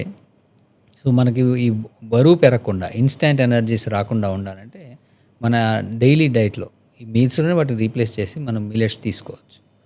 కానీ డైలీ అవే మిల్లెట్స్ తీసుకోవాలి అంటే కూడా తీసుకోవచ్చు స్టేపుల్ ఫుడ్ కింద. కానీ వాటిని సంబంధించి ఎఫోర్డబిలిటీ కూడా చూసుకోవాలి. సో అవి లేకుండా మేము చేయాలంటే కొంత ఇప్పుడు నార్త్ ఉన్నారు, వాళ్ళు గోధుమలు తింటారు, మన సౌత్ ఉన్నారు రైస్ తింటారు. సో వీటిలో ప్రాసెస్ చేయకుండా వాటిని ఎట్లా చేసుకొని వాటికి అప్పుడప్పుడు ఇవి యాడ్ చేసుకొని మనం బ్యాలెన్స్ చేసుకొని కూడా తీసుకోవచ్చు. But millets overall healthy. అయితే ఇందులో ఎక్కువగా మినరల్స్ వస్తాయి. సో విటమిన్స్ అవి డిపెండ్స్ ఆన్ ద టైపు ఆ సాయిల్ని బట్టి ఎక్కువ వస్తాయి. సో బేసిక్గా మనకి విటమిన్స్ ఇవి రావాలంటే అన్ని రకాలు కలిపి తీసుకుంటేనే మనకి అన్నీ వస్తాయి. సో ఒకే దాని మీద అంటే కొంతమంది ఏం చేస్తారు, నేను ఓన్లీ కొర్రలే తింటాను అని తింటారు. ఆ కొర్రల వలన వచ్చే కొన్ని అమినో యాసిడ్సే వస్తాయి. సో అందుకని అంతకుముందు ఏమైందంటే కొంతమంది దొరకక పూర్వం జొన్నలు ఎక్కువ తినేవాళ్ళు. సో జొన్నల్లో కొన్ని రకాల అమినో యాసిడ్సే వస్తాయి, సో కొన్ని రకాలు దొరకవు. అలానే జొన్నల్లో B12 బ్లాక్ చేసేసే కెపాసిటీ ఉంటుంది. సో జొన్నలు బాగా ఉడకపెట్టకపోతే అందులో ఉన్నటువంటి కెమికల్స్ B12 బ్లాక్ చేసి మనకు B12 డెఫిషియన్సీ వచ్చేస్తుంది, బి కాంప్లెక్స్. సో అట్లాగా ఒక్కొక్క ఫుడ్ మనం చూసుకొని అన్నీ బ్యాలెన్స్ చేస్తూ అందులో ఒక్కొక్క దాని నుంచి కావాల్సినవి మనం తీసుకోవాలి తప్పితే ఒక్కదానికే ఫిక్స్ అయితే వేస్ట్. దానివల్ల మనకేం పెద్ద ఉపయోగాలు ఉండవు, ఫైనాన్స్గా కూడా మనం మేనేజ్ చేయాలి. అన్ని చిరుధాన్యాలు ఖచ్చితంగా యాడ్ చేసుకోవాలి. అంటే చిరుధాన్యాలు అనేది ఆప్షనల్. ఓకే. సో మిగతావి పప్పు ధాన్యాలు, ధాన్యాలు, ఆకుకూరలు, కూరగాయలు, అలానే గింజలు, ఇవి మాత్రం కంపల్సరీ ప్లాన్ చేసుకోవాలి. సరే, అయితే ఇందాక డైట్ విషయంలో మీరు పిల్లల గురించి, వృద్ధుల గురించి డైట్ ప్లాన్ ఎలా ఉండాలి అనేది చెప్పేశారు. అయితే గర్భిణీల విషయానికి వస్తే వీరి డైట్ ప్లాన్ ఏ విధంగా ఉండాలి? గర్భిణీలకు వచ్చేసరికి అది చాలా ఇంపార్టెంట్. ఏంటంటే వాళ్ళు ఒకరి కోసం కాదు, ఇద్దరు డబల్ తినాలి. అయితే ఇండియాలో ఉన్న ఒక ప్రాబ్లం ఏంటంటే ఎవరైనా ఒక ఫీమేల్ కామన్ తీసుకుంటే సొసైటీని 60% of the females are having deficiencies. వాళ్ళకి రక్తం పోవటం వల్ల రక్తహీనత ఉంటుంది, సరిగా తినకపోవటం వలన ఐరన్ ఉండదు, ఐరన్ డెఫిషియన్సీ ఎనీమియా ఉంటుంది, రక్తం పోవటం వలన ఉంటుంది, వాళ్ళు సరిగా ప్రోటీన్ ఎలర్జీ మాల్నరిష్మెంట్ ఉంటుంది, విటమిన్లు అవి వాళ్ళకి సరిగా ఉండవు. ఇలాంటి సమయంలో వాళ్ళు యాక్చువల్గా ప్రెగ్నెన్సీకి బేరైతే సో రక్తం అనేది లేకపోవటం వల్ల బేబీ సరిగా ఉండదు. సో ఇవన్నీ బ్యాలెన్స్ చేసుకోవాలి ప్రెగ్నెన్సీ ఉన్నప్పుడు. సో అందుకని ఏం చేయాలంటే ఓన్లీ తిన్నాము అంటే కుదరదు, క్యాలోరీస్ వస్తాయి. సో దాంతోపాటుగా double the amount of the quantities of vitamins కానీ మినరల్స్ కానీ ఇవన్నీ వాళ్ళు ప్రోటీన్ ఎనర్జీ కానీ వాళ్ళు తీసుకోవాలి. సో బేబీ ఫార్మేషన్కి అవసరమైనటువంటి చర్యలు, కాల్షియము, విటమిన్లు ఇవన్నీ వాళ్ళు ఎక్కువగా సప్లిమెంట్ కింద కంపల్సరీ తీసుకొని మళ్ళీ వాళ్ళు ఈ రక్తం ఇవన్నీ కరెక్ట్గా ఉన్నాయో చేసుకోవాలి. ఎనీమియా అనేది కంపల్సరీ వస్తుంది. ఆల్రెడీ మనకి డెఫిషియన్సీస్ ఉంటాయి, బాడీలో ఐరన్ స్టోర్ లేకపోతే ఎనీమియా వస్తుంది, వైటమిన్ డి స్టోర్ లేకపోతే వైటమిన్ డి డెఫిషియన్సీ వస్తుంది. అలా లివర్లో మనకి విటమిన్ B12 స్టోర్ ఉంటుంది, అందులో అయిపోతే మనకి B12 డెఫిషియన్సీ వస్తుంది. ఇవన్నీ స్టోర్స్ డిప్లీట్ అయిపోవడానికి అంటే జీరో అయిపోవడానికి కొన్ని సంవత్సరాలు పడుతుంది. ఆల్రెడీ నాకు అన్ని ఫుల్ ఉన్నాయి, నేను తినడం మానేశాను. సో నాలో ఉన్న విటమిన్లు సరిగా పోవడానికి కొన్ని సంవత్సరాలు, నెలలు పడుతుంది. ఆ నెలలు పట్టిన దాన్ని మనం ఒక డోస్తో 2 డోసులతో రాదు. సో ఆ డెఫిషియన్సీ ఆల్రెడీ ఉంది అని అంటే ఎస్పెషల్లీ ప్రెగ్నెంట్ లేడీస్ ఆ ప్రెగ్నెన్సీ అంతకాలం వాడి తర్వాత లాక్టేషన్ కూడా డబల్ ద అమౌంట్ కావాలి. అంటే ఇద్దరికి సరిపడా ఫుడ్ ఒకలే తినాలి, పిల్లలకి వాళ్ళు పాలు ఇవ్వాలి కదా, సో ఆ పాల ద్వారానే వెళ్ళాలి. సో కంపల్సరీ వాళ్ళు ఎక్కువగా సంపూర్ణ ఆహారము సరిపడి తీసుకొని డెఫిషియన్సీస్ ఏమైనా ఉంటే అవి కరెక్ట్ చేసేసుకోవాలి. అది కంపల్సరీ అవసరం. అయితే ఇప్పుడు ప్రజెంట్ బిజీ లైఫ్ స్టైల్ ఎక్కువైపోయింది కదా సార్. అంటే పొద్దున్నే మొదలు పెడితే నైట్ వరకు ల్యాప్టాప్స్ ముందు కూర్చోవడము, వర్క్ స్ట్రెస్ అనేది కూడా ఎక్కువైపోయింది. అయితే వీళ్ళు బాగా బిజీ లైఫ్ స్టైల్ ఉన్న వాళ్ళు హెల్తీ ఫుడ్ ఎలా తీసుకోవాలి? బిజీ లైఫ్ స్టైల్ ఉన్నవాళ్ళు అని అంటే హెల్తీ ఫుడ్ అంటే usual homemade is best, carry చేసుకోవడం. So mix with nuts, sprouts, salads and రొటీన్గా మనకు దొరికే అన్ని కూరగాయలు అవన్నీ వాళ్ళు రొటీన్గా అది అలవాటు చేసుకుంటే మంచిది. కాకపోతే ఇవి క్యారీ చేయటం ప్రాబ్లం అవుతుంది. దే ఫీల్ సంథింగ్ అబ్నార్మల్, ఏంటంటే కొంచెం పాలిష్డ్ లైఫ్ స్టైల్ కాదనుకుంటారు అలా అన్నం తినటం అవి. సో ఫాస్ట్గా అలవాటు అయిపోయిన ఈ బేకరీ ఫుడ్, క్యాంటీన్ ఫుడ్, టక్కున వచ్చే చిన్నవి అవి తీసుకొని బతికేస్తుంటారు. దానివల్ల నష్టం వస్తుంది ఓవరాల్గా. So is always better to eat our staple the old style ఫుడ్సే వాళ్ళకి హెల్ప్ఫుల్. సో వాటిని క్యారీ చేసుకోవటం అంటే వాటిని ఈజీగా కూడా చేసుకోవచ్చు. ముందే మిక్స్ చేసేసుకొని రోజు ఒక ఐటమ్ అన్నీ ఒకరోజే తినాలని లేకపోతే సింపుల్ 1 బాక్స్ తినేయటం బెటర్. అయితే ఇందులో ఏంటంటే ఎక్కువగా తినకుండా ఉండడం కోసం కూడా చూస్తారు. రెండోది ఈ మధ్య ఫుడ్కి ఈ ఫాస్టింగ్ అనేది కూడా చేస్తున్నారు, దానికి సంబంధం ఉంది. సో ఫాస్టింగ్ అనేది మనం ఏంటంటే మన కెలోరీస్ ఎనర్జీ ఫ్లో సెల్ లెవెల్లో తగ్గిస్తాం. సో సెల్ లెవెల్లో మన ఎనర్జీ ఫ్లో ఎంత తక్కువగా ఉంచితే అంత మంచి జరుగుతుంది మనకి. సో మనకి చాలామంది చెప్తారు అర్ధాకలితో ఉండి వాడు పని చేశాడరా అంటారు. అర్ధాకలితో ఉండి పనిచేయడం అనేది అది కాన్సెప్ట్, మంచి కాన్సెప్ట్. అర్ధాకలితో ఉన్నవాడికి ఆరోగ్య సమస్యలు రావు. సో ఎట్లా అంటే ఐసీయూలో పేషెంట్ సిక్కుగా పడుకొని ఉంటారు. స్టడీస్లో వాళ్ళకి ఒక 30 calories per kg body weight, 40 calories per kg body per day ఇచ్చారనుకోండి, వాళ్ళు ఎంతమంది బతుకుతున్నారు? తగ్గించేసి 18 kilocalories per day per kg ఇచ్చారనుకోండి, వాళ్ళు సో తక్కువ ఇచ్చిన వాళ్ళు బాగా బతుకుతున్నారు. సో ఓవర్ ఫీడింగ్ అనేది బాడీకి ప్రాబ్లం చేస్తుంది. సెకండ్, మనకు అవసరమైనప్పుడు ఈ ఫాస్టింగ్ చేయడం అనేది గుడ్. సో ఫ్రీక్వెంట్గా మనం చేయగలిగిన కెపాసిటీ బట్టి. ఒకప్పుడు వచ్చి సార్ ఇలా ఎలా ఉండేదంటే ట్రెండ్, మీరు రాత్రంతా పడుకొని లేచి పొద్దున్నే లేవగానే మీరు అంతా ఫాస్టింగ్ బాడీలో ఉన్న అన్ని డిప్లీట్ అయిపోతాయి కాబట్టి మీరు బ్రేక్ఫాస్ట్ చేయాలని పెట్టారు వెస్టర్న్ వాళ్ళు. ఈట్ లైక్ ఎ కింగ్ అని, లేకపోతే తినాలని తినిపించేశారు మనతో. కానీ మన వాళ్ళు ఏమంటారంటే మీరు ఇప్పుడు కాన్సెప్ట్లో ఏంటంటే బాగా ఆరోగ్యంగా ఉండాలంటే ఇంటర్మీడియట్ ఫాస్టింగ్, దూరంగా తినాలి, తక్కువ తినాలి. సో సెల్కి మనము ఎనర్జీని అసలు ఫుడ్ని సప్లై చేయలేదు అనుకోండి. సో మినిమం 72 hours, అంతకన్నా ఎక్కువ ఉండగలిగితే ఇంకా మంచిది. ఓన్లీ నీళ్ళు తాగి ఉంటే ఈ బాడీలో ఉన్న ఫ్యాట్స్ అన్నీ వెళ్ళిపోతాయి, రిజర్వ్ బాడీ వాడేస్తుంది. లివర్ ఫ్యాట్లో ఉన్నవి, పొట్టలో ఉన్నవి, లివర్లో ఉన్న ఫ్యాట్స్ తీసేస్తుంది. వాడేసుకున్నాక బాడీ రిఫ్రెష్ చేయడం స్టార్ట్ చేస్తుంది. 24 hours, 48, 36 hours, 48 hours, 72, 90 అట్లా 96 hours. సో మినిమం 72 hours కనుక ఫాస్టింగ్ చేసి తిండి ఆపేస్తే, అలా అని మొత్తం ఆపేసుకోమని కాదు, ఎప్పుడన్నా పీరియాడిక్ వాళ్ళు అవసరం. బాడీలో P52 సిస్టమ్ అని ఒకటి ఉంటుంది. అంటే అదేంటంటే కొన్ని కణాలు వాటికి తెలియకుండానే ఎక్కువ ఫుడ్ ఉంటే క్యాన్సర్గా మారిపోతుంటాయి, పెరుగు స్టార్ట్ చేస్తాయి. అవి జెనెటిక్ చేంజెస్ చేసుకుంటాయి. ఆ చేంజెస్ చేసుకోవడం కారణం ఈ కెమికల్స్. మన డే టు డే కెమికల్స్ మనం తింటాము, బాడీకి ఎక్స్పోజ్ అవుతుంది. అలాంటి సెల్స్ ఏమైనా ఉంటే బాడీ రికగ్నైజ్ చేసి వాటిని చంపేస్తుంది. అది ఓన్లీ ఫాస్టింగ్లో పాసిబుల్. సో అందుకే పూర్వం ఫాస్టింగ్ చేసిన వాళ్ళు హెల్తీగా ఉండేవాళ్ళు. సో అది మనము ఇప్పుడు ఏమైందంటే ఫుడ్కి ఆకలికి తట్టుకోలేరండి అని అంటుంటారు చాలా. అదేంటంటే ఫుడ్ తినడం అలవాటు అయిపోయి వాళ్ళకి ఈ కంటిన్యూస్గా వాళ్ళ ఫుడ్ క్లాక్ని మార్చేసుకొని బ్రెయిన్ స్టిమ్యులేషన్ మార్చేసుకుంటారు. సో అందుకని ఏంటంటే కొంత అది అలవాటు కూడా పడి కొంత మనము అప్పుడప్పుడు మన బాడీని రిపేర్ చేసుకోవడానికి ఇప్పుడు నవేడేస్ మళ్ళీ లేటెస్ట్గా ఏంటంటే మన పాత పద్ధతులే లంకనం సర్వవ్యాధి నివారణ అని మళ్ళీ ఫాస్టింగ్ చేసుకోండి మంచిది అని చెప్పి సైంటిస్టులు చెప్తున్నారు. సో అయితే కొంతమంది నేను వేరుగా రోజు మొత్తం ఇంకా వారం అంతా తినరు. సో అట్లా దానివల్ల డెఫిషియన్సీస్ వస్తాయి. డెఫిషియన్సీస్ అంటే అసలు ఆహారమే తినకపోతే బాడీకి కావాల్సింది రాదు. సో బాడీకి ఎంత కావాలో తినాలి. అవసరమైనప్పుడు అప్పుడప్పుడు మనకి పీరియాడిక్గా వన్స్ ఇన్ 3 months ఎప్పుడు మనం బాడీని రిఫ్రెష్ చేసుకోవాలి. ఇది ఎలా చేయాలి, ఏం చేయాలి అనేది ఎవరికి వాళ్ళు తెలుసుకొని దాన్ని బట్టి అడాప్ట్ చేసుకొని, కొంతమంది డయాబెటిక్స్ ఉంటారు, వాళ్ళు ఎలా చేయాలి అది ప్లాన్ చేసుకొని దాన్ని డిప్లీట్ చేసుకొని ప్లాన్ చేయాలి. అట్లా తింటేనే బెటర్గా ఉంటుంది. అంటే ఫాస్టింగ్ అనేసరికి కొంతమంది అంటే డే అంతా ఫాస్టింగ్ ఉండి ఈవినింగ్ ఏదో ఒకటి తినేస్తూ ఉంటారు కదా సార్, ఇది కరెక్టే అంటారా? ఎస్. అయితే దాన్ని ఏమంటారంటే ఇంటర్మీడియట్ ఫాస్టింగ్ అంటారు. సో అంటే డో అంతా ఏంటంటే మనకున్న బాడీలో ఎనర్జీని ఎక్సెస్తో వాడేసి ఈవినింగ్ మనము బతికుండాలి.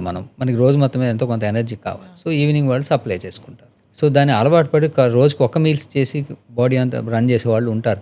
అది అలవాటు పడాలి, బాడీని అట్లా ట్యూన్ చేసుకోవాలి, దానికి తగ్గ ఫుడ్ అవన్నీ కరెక్ట్ సంపూర్ణ ఆహారం తీసుకోవాలి.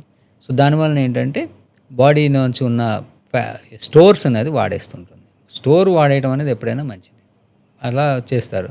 కానీ అది రోజు చేయాలంటే వాళ్ళు కొంతమంది ఇప్పుడు హమాలీస్ ఉంటారు, కొన్ని స్పోర్ట్స్ పర్సన్స్ ఉంటారు, కొంతమంది డే టు లైఫ్లో హెవీ వర్క్ చేయాల్సి వాళ్ళకి అది సూటబుల్ కాదు. సో ఇప్పుడు కూర్చొని చేసేవాళ్ళు ఉంటారు, ఖాళీ వాళ్ళు వాళ్ళ లైఫ్ స్టైల్ని బట్టి, వాళ్ళ అవసరాన్ని బట్టి, వాళ్ళ ఆరోగ్య పరిస్థితిని బట్టి వాళ్ళు కొంత అడాప్ట్ చేసుకొని విచ్ ఈజ్ హెల్దియర్. కావాలంటే అవసరమైతే వాళ్ళకి తెలిసిన వాళ్ళతో ఒక కౌన్సిలింగ్ తీసుకొని వాళ్ళ ప్రిపేర్ చేసుకొని దాన్ని బట్టి వాళ్ళు ఫాలో అయితే బాగుంటుంది.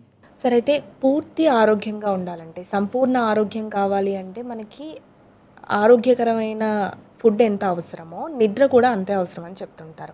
అసలు మనిషి శరీరానికి నిద్ర ఎందుకు అవసరం? మనము దాదాపుగా మోర్ దాన్ సగ కాలం నిద్రలోనే ఉంటాం. సో 100 ఏళ్ళు అంటే ఇప్పుడు 50 ఏళ్ళు 45 ఏళ్ళు నిద్రపోతాం. సో బాడీకి నిద్ర లేకపోతే మనకి హెల్త్ అనేది ఉండదు. సో ఏ విధంగా అంటే, సో నిద్ర ఒకవేళ ఒక వ్యక్తి కనుక ఉండి వాళ్ళు అస్సలు నిద్రపోలేదు, నేను నిద్రపోకుండా నైట్ అవుట్ చేస్తానని, వాళ్ళు మ్యాక్సిమం 72 hours అంతకన్నా ఎక్కువ ఉంటే వాళ్ళ తర్వాత పిచ్చోడైపోతారు. దే విల్ బి హాస్పిటల్కి తీసుకెళ్లాల్సి వస్తుంది. సో మన బ్రెయిన్ యాక్టివ్గా ఉండి మనం డే టు డే చురుకుగా పనిచేసి మన అప్లికేషన్స్ చేస్తూ మనం బాగా నార్మల్ లైఫ్ లీడ్ చేయాలంటే నిద్ర కంపల్సరీ. సో ఆ నిద్ర ఎంత కావాలి అని అంటే, ఒక వ్యక్తి ఒక అడల్ట్ సగటున 8 గంటలు కంటిన్యూస్గా నిద్రపోవాలి. పార్ట్గా నిద్రపోతే కూడా దాని ఎఫెక్ట్ ఉండదు. అంటే 2 గంటలు చెప్పు 4 సార్లు పడుకుని 8 గంటలు అయిందంటే కూడా అది ఎఫెక్ట్ ఉండదు. 8 గంటలు కంటిన్యూస్గా పడుకుంటే మనం పడుకున్న దగ్గర నుంచి మన బాడీలో సైకిల్ ఆఫ్ స్లీప్ ఉంటుంది. అంటే డిఫరెంట్ స్టేజెస్లోకి వెళ్తాం. N1, N2, N3 REM sleeps అని ఉంటాయి. ఇది ఒక సైకిల్ మినిమం అవ్వాలంటే 4 గంటలు కావాలి. సో మినిమం ఆఫ్ 2 సైకిల్స్ మనకు అయినాయి అంటే మనం దాన్ని క్వాలిటీ నిద్ర వచ్చి మనకి బ్రెయిన్ రిఫ్రెష్ అవుతుంది, ఇమ్యూనిటీ బూస్టప్ అవుతుంది, హార్ట్ రిఫ్రెష్ అవుతుంది, హార్ట్ ఫెయిల్యూర్స్ రావు, మజిల్ రికవర్ అవుతాయి, మన స్ట్రెంగ్త్ పెరుగుతుంది, వేర్ అండ్ టేర్ అన్ని రిపేర్ అవుతాయి. సో ఇలాగ ఐస్ రెస్ట్ వస్తుంది. ఇలా చాలా రకాలైనటువంటి హెల్త్ బెనిఫిట్స్ మనకి నిద్ర వల్లనే వస్తాయి. సో నిద్రకి ఇమ్యూనిటీకి సంబంధం ఉంది, నిద్రకి మెంటల్ ఫంక్షన్కి సంబంధం ఉంది, నిద్రకి బీపీకి మెటబాలిజంకి సంబంధం ఉంది. సో మనం నిద్రపోలేదంటే మన బాడీలో మెటబాలిక్ స్ట్రెస్ ఎక్కువైపోతుంది. ఈ మెటబాలిక్ స్ట్రెయిన్ ఎక్కువైతే పాల్పిటేషన్స్ వస్తాయి, బీపీ ఎక్కువైపోతుంది, తర్వాత మనకి స్ట్రెయిన్ వస్తుంది, ఇది రెస్ట్లెస్గా ఉంటారు చాలామంది. ఆ రెస్ట్లెస్నెస్ అనేది మేజర్గా పర్సనాలిటీని బట్టి కాక వీళ్ళు నిద్ర లేని వాళ్ళకి వస్తుంది రెస్ట్లెస్నెస్. వాడు కదులుతూ ఉంటారు, అట్లా చూస్తూ ఉంటారు. సో రెస్ట్లెస్నెస్ ఎక్కువైపోతుంది, పర్ఫార్మెన్స్ తగ్గిపోతుంది. పర్ఫార్మెన్స్ అంటే వీళ్ళు క్యాల్కులేట్ చేసి టకటక అడిగితే, ఇప్పుడు కాంపిటీషన్కి వెళ్ళి అడిగితే వీళ్ళు చెప్పే లోపల మీ పక్కన వాళ్ళు చెప్పేస్తుంటారు, స్లో అయిపోతారు. అలానే యాక్సిడెంట్స్ చేసేసాం అంటే డెసిషన్ తీసుకోవటం కానీ పర్ఫార్మెన్స్ చేయటం కానీ ఇవన్నీ మారిపోతాయి. సో నిద్రకి అంత ప్రాముఖ్యత ఉంది. సో చాలామంది ఏంటంటే నిద్ర ఆపుకొని 4 గంటలు 2 గంటలు పడుకొని పని చేద్దాం అనుకుంటారు. దీని ఎఫెక్ట్ అక్యుములేట్ అవుతూ ఉంటుంది. అక్యుములేట్ అయ్యి లాంగ్ టర్మ్లో మనకి వచ్చేస్తుంది. సో మనం దాన్ని ఎప్పటికప్పుడు తీసేసుకోవాలి. భారీగా నిద్రపోయి మళ్ళీ మనం న్యూట్రలైజ్ చేసుకొని 8 గంటలు అయితే బ్యాలెన్స్ చేసుకోవాల్సిన అవసరం ఉంది. అయితే వయసు ప్రకారం చూసుకుంటే కనుక మీరు ఇందాక చెప్పినట్టు అడల్ట్స్కి 8 అవర్స్ కావాలి. అంటే వయసు ప్రకారంగా చూసుకుంటే చిన్నపిల్లల నుంచి పెద్దవాళ్ళ వరకు ఏ వయసు వారికి ఎన్ని గంటలు స్లీప్ ఉండాలి? బాగా అప్పుడే పుట్టిన పిల్లల నుంచి బాగా కిడ్స్ చిన్న చెప్పాలి స్కూల్కి వెళ్ళే వాళ్ళు అయితే దాదాపు వాళ్ళు 18 గంటల దాకా నిద్రపోతారు. అది ఫస్ట్ పుట్టిన బేబీ అయితే 18 నుంచి 20 గంటల నిద్రలోనే ఉంటారు. అది వాళ్ళు కళ్ళు తెరిచి కొంచెం కూర్చునేసరికి వాళ్ళు అది మెల్లగా 12 గంటలకు వస్తుంది. సో అడల్ట్ స్టేజ్కి వచ్చేసరికి 8 గంటలు కావాలి. అది ఈవెన్ ఓల్డ్ పీపుల్కైనా కూడా అంతే కావాలి. కానీ వాళ్ళకి ఏంటంటే అంతగా యాక్టివ్గా ఉండరు కాబట్టి వాళ్ళకి నిద్ర పట్టరు కాబట్టి అట్లీస్ట్ అది తగ్గిన మినిమం అయితే 6 అవర్స్ ఏ ఏజ్కైనా కావాలి. అయితే కొంతమంది ఉంటారు వాళ్ళు ఏంటంటే నిద్రపోతారు కానీ వాళ్ళు నిద్రపోలేదని చెప్తారు అనుకుంటారు. అంటే 4 అవర్స్కే మెలకు వచ్చిందంట. తర్వాత వాళ్ళకి నిద్ర రాదు. కానీ మంత్స్ గడిచినా కూడా వాళ్ళకి ఏమి ఇబ్బంది రాదు. సో వాళ్ళకి ఏంటంటే వాళ్ళు షార్ట్ స్లీపర్స్ అంటాం. వాళ్ళతో మనం కంపేర్ చేసుకోవద్దు. వాళ్ళకి 4 గంటలే సరిపోతుంది. అది వెరీ రేర్. కొంతమంది ఉంటారు వాళ్ళతో కంపారిజన్ వాళ్ళు నిద్రపోవట్లేదు వాళ్ళు పని అట్లా కాకుండా ఒక మనిషి మనం పని చేయాలంటే మాత్రం మినిమం అయితే 6 to 8 hours adult and above పడుకుంటే మంచిది, నిద్రపోవాలి. సో అంటే ఇప్పుడు సరైన నిద్ర లేకపోతే శరీరంలో ఎట్లాంటి మార్పులు వస్తూ ఉంటాయి సార్? సరైన నిద్ర లేకపోవటం అనేది ఒకటి మనం మానేయడం వలన వస్తుంది. 2 మనకుండే అబ్నార్మల్ స్నోరింగ్ అనే వాటి వలన కూడా వస్తుంది. సో మనం పడుకోకపోవడం వలన వస్తుంది. దీనివల్ల ఇప్పుడే చెప్పాను మెంటల్ స్ట్రెస్ పెరుగుతుంది, ఇరిటేషన్ పెరుగుతుంది, రెస్ట్లెస్నెస్ వస్తుంది, ఆలోచన తగ్గుతుంది, అప్లికేషన్స్ తగ్గుతాయి, మనము చురుగ్గా ఎగ్జామ్స్ కాంపిటేటివ్ ప్రిపరేషన్ పోతుంది, మనం కాంపిటీషన్లో వెనక పడతాము. ఫిజికల్గా ఆరోగ్యపరంగా వచ్చేసరికి ఈ ఇన్ఫ్లమేషన్ అనేది బాడీలో ఎక్కువ అంటే ఈ స్లీప్ ప్రోటీన్ అనేది మన బ్రెయిన్లో వాటిలో ఎక్కువ అయిపోవటం వలన మనం నిద్రలోకి వెళ్తాం యాక్చువల్లీ.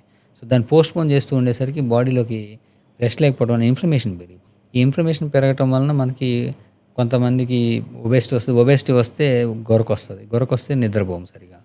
సో అట్లాగా జాయింట్ పెయిన్స్ వస్తాయి. కొంతమందికి ఈ stress strain palpitation heart problems వస్తాయి నిద్ర తగ్గటం వలన. సో అది లిటరల్గా దేని మీదైనా ఎఫెక్ట్ చూపించవచ్చు. ఓవరాల్ కండిషన్ ఆఫ్ ద మెయిన్గా ఎఫెక్ట్ అయ్యేవి నిద్రలేమి వలన ఈ mental status, muscle, motor power, ఇవి తర్వాత హార్ట్. సో వీటికి సంబంధించి వస్తుంది. అయితే ఈ కొంతమందికి ఏంటంటే ఈ స్నోరింగ్ అనేది కంట్రోల్ చేయకపోవడం అనేది చాలామంది ఏం ఆలోచిస్తారంటే గురక పెట్టాడంటే చాలా సౌండ్ స్లీప్ మంచి నిద్ర అనుకుంటారు. గురక పెట్టడం అని అంటే వాడు పడుకుంటారు కానీ సగమే నిద్ర అది. అంటే ఎట్లా అంటే సెల్ ఫోన్ 50% ఛార్జ్ చేసి మనం ఎట్లా వాడతాము అట్లాగా వాళ్ళు ఎంతసేపు పడుకున్నా అది 50%, అది అంతకన్నా తక్కువ గురక పెడుతుంటే. సో గురక పెడుతుంటే ఏమవుతుందంటే వాళ్ళకి ఊపిరి అనేది గంటకి 15-20 నుంచి 100 సార్లు కూడా ఆగిపోతుంటుంది. నిమిషానికి కూడా 1-2 సార్లు ఆగిపోతుంటుంది. గంటకి 100 సార్లు కూడా ఆగిపోతుంది వాళ్ళకి ఊపిరి, బ్రేక్ అవుతుంటుంది, తగ్గుతూ ఉంటుంది. సో దాని సివియారిటీని బట్టి మనం ఒకసారి ట్రీట్ చేయాలి.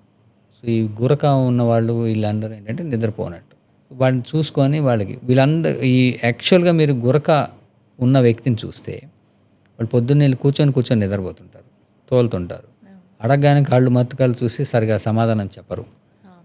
ఇంటర్వ్యూ ఇప్పుడు ఏదైనా బజర్ రౌండ్ పెట్టామంటే వాళ్ళు కొట్టే లోపల వేరే వాళ్ళు చెప్పేసి ఉంటారు.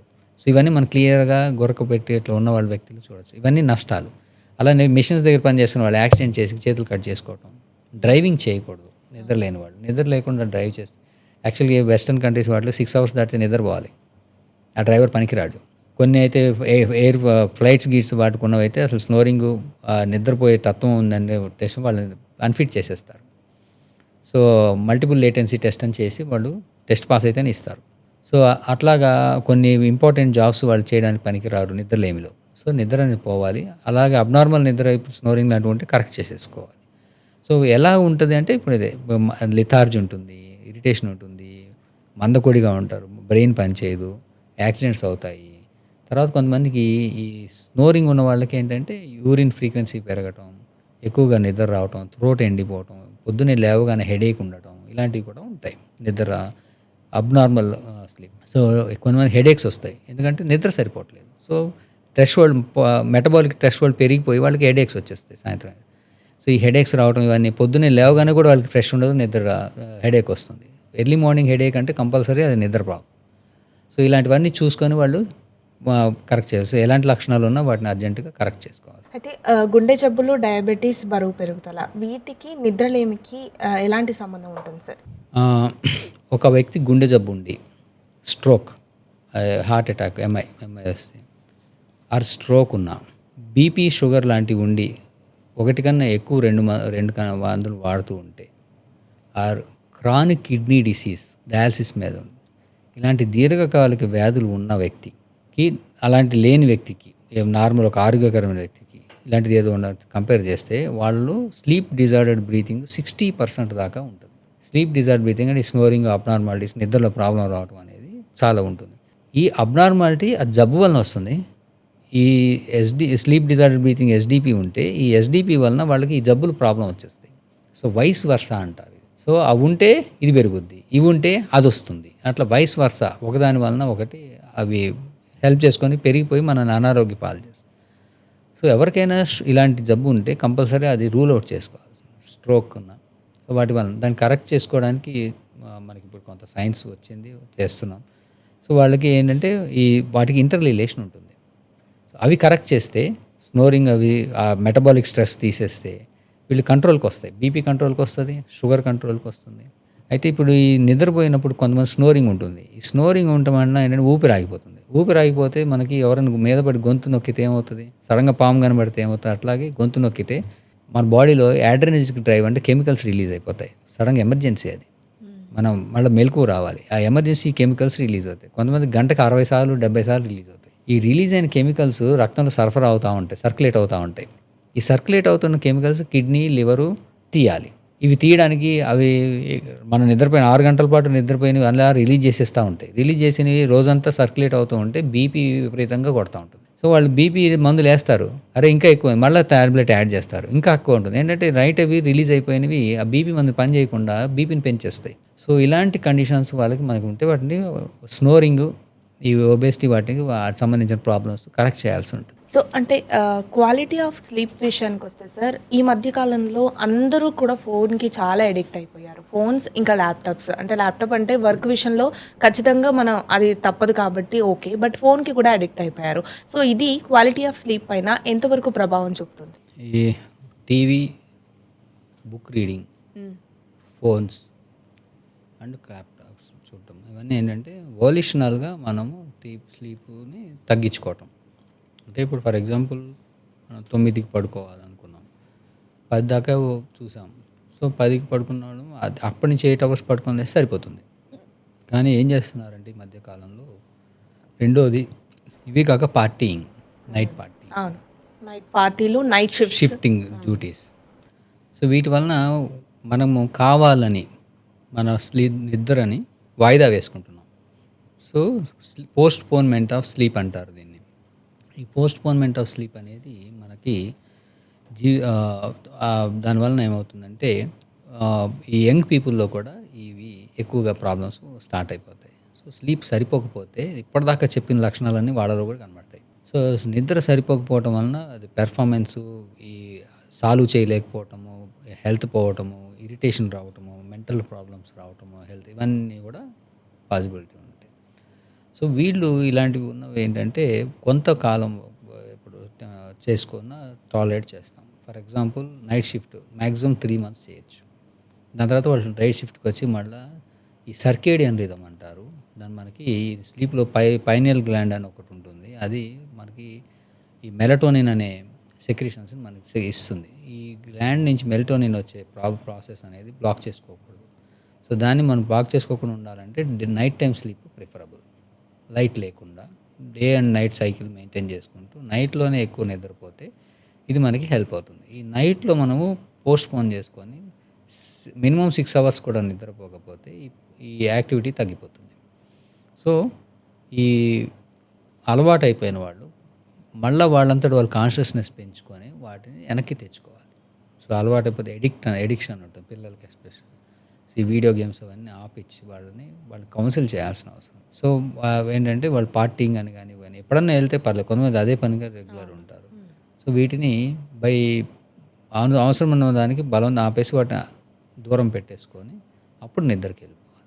మనకి ఆ దగ్గరలో వాటిని పెట్టకూడదు. దగ్గరలో ఉన్నాయంటే ఇప్పుడు బెడ్ మీద పడుకొని టీవీ చూడొద్దు. పడుకునే ఉంటాం, చూస్తూనే ఉంటాం. సో బెడ్రూమ్లో టీవీ లేకుండా ఉండడు, చూసినంతసేపు చూసి వెళ్ళి పడుకోవడం బెటర్. 2, ఫోన్ని మనం నిద్ర టైం ఒకటి అనుకుని దాన్ని ఆపేసి చేసుకోవటం. అంటే కాల్ వస్తే చూడటం వేరు, మెసేజ్ వస్తే చూడటం వేరు. ఇప్పుడున్న లైఫ్ స్టైల్లో దానికి వీడియోలు గేమ్స్ ఆడుతూ ఉండటం వేరు. సో వాటిని ఆపేసుకోవాలి. సో ఆపేసుకొని నైట్ షిఫ్ట్ ఉన్నవాళ్ళు కంపల్సరీ 3 months తర్వాత వాళ్ళ హెల్త్ మెయింటైన్ అవ్వాలి అని అంటే వాళ్ళు డే షిఫ్ట్కి రావాలి, ఇంటర్నేషనల్ సజెషన్ ప్రకారం, స్టాండర్డ్స్ ప్రకారం. సో ఇప్పుడు కొంతమంది నేను చూస్తుంటాను 10 ఏళ్ళ నుంచి నైట్ షిఫ్ట్లోనే ఉన్నవాళ్ళు ఉన్నారు. సో వాళ్ళకి డే వచ్చినాక వాళ్ళు డే టు యాక్టివిటీస్, షాపింగ్లు, ఇంట్లో ప్రాబ్లమ్స్, అవసరాలు ఉంటాయి, వాటన్నిటికి సంబంధించి వాళ్ళు కంపల్సరీ నిద్రపోతుంది వాళ్ళకి. సో పోవటం వల్ల వాళ్ళు ఓవరాల్గా ఇల్ హెల్త్ ఫామ్ అవుతుంది. అలానే డే అండ్ నైట్ ఈ సర్కేడియన్ రిథం పోతుంది, దానివల్ల వాళ్ళకి హెల్త్ ప్రాబ్లమ్స్ వస్తాయి. సో ఇవన్నీ రాకుండా ఉండాలంటే కంపల్సరీ దానికి తగ్గట్టుగా మనం మాడిఫై చేసుకొని వాటిని అవాయిడ్ చేసుకోవటం. అంటే మంచి నిద్ర కోసం స్లీప్ హైజీన్ రూల్స్ ఏం పెట్టుకోవాలి సార్? మంచి నిద్ర కోసం అంటే సాయంత్రం 4 తర్వాత stimulant drinks, coffee, tea, energy drinks తాగద్దు. అలానే జిమ్ చేయటం అనేది నిద్రకి దగ్గరగా చేయదు. మినిమం 4 hours గ్యాప్ ఉంటే స్లీప్ టైంకి మనం 9 పడుకుంటామంటే 5 లోపల జిమ్ యాక్టివిటీస్, స్పోర్ట్స్ యాక్టివిటీస్ బాగా అలసిపోతే నిద్ర వస్తుంది అనుకుంటాం, కానీ ఒకసారి నిద్రకి అదే ఇబ్బంది అవుతుంది. సో నిద్ర బాగా పట్టాలంటే హెవీ ఎక్సర్సైజ్ లాంటివి, అలానే ఈ స్టిమ్యులెంట్ డ్రింక్స్ అనేవి బై 4 PM 4:30 PM కట్ చేసేస్తే కంప్లీట్ చేసుకోవాలి. అలానే చాలామంది ఆల్కహాల్ని నిద్ర పట్టడానికి స్టార్ట్ చేస్తారు. నిద్ర పట్టట్లేదు అని చెప్పి స్టార్ట్ చేస్తారు, కానీ after some time alcohol is the major cause of insomnia. So alcohol అలాంటివి అవాయిడ్ చేసుకో. అలానే నిద్రపోయే ప్లేసు క్వైట్గా ఉండాలి, డార్క్గా ఉండాలి. అక్కడ పుస్తకాలు చదవటం కానీ, టీవీ చూడటం కానీ, మొబైల్ పడుకొని చూడటం కానీ ఇలాంటివి చేయకూడదు. సో ఇలాంటి మినిమం కొన్ని చేంజెస్ చేస్తే మనకి మంచి ఆరోగ్యకరమైన నిద్ర వచ్చే ఛాన్స్ ఉంటుంది. సరే, అయితే ఇందాక మనం ఫుడ్ విషయానికి వస్తే ఫైబర్స్, విటమిన్స్ గురించి మాట్లాడుకున్నాం కదా. అయితే మనం ఫుడ్ తీసుకున్నాక చాలా మందికి ఒక అలవాటు ఉంటుంది, పొట్ట నిండిపోయినట్టు అనిపిస్తుంది, ఆ తర్వాత స్వీట్ కానీ ఏదైనా తినాలనిపిస్తుంది. అయితే స్వీట్ తినడం మంచిది కాదని చెప్తూ ఉంటారు కదా, దీనికి రీప్లేస్మెంట్ ఏమైనా ఉంటుందా? ఇది స్వీట్ పొట్ట నిండిపోయినట్టు అనిపించకపోవటం వల్ల తింటాం. సటిటీ అంటారు, సంతృప్తి. ఈ సటిటీ అనేది ఏంటంటే మనం అన్నం తింటున్నప్పుడు ఈ స్టమక్ స్ట్రెచ్ అవటం కానీ, స్టమక్ నుంచి కొన్ని హార్మోన్స్ రిలీజ్ అవటం కానీ, ఈ గ్లూకోజ్ రిలీజ్ అవటం కానీ మన బ్రెయిన్కి వెళ్ళి అక్కడ సెటిటీ సెంటర్స్ని టచ్ చేయాలి.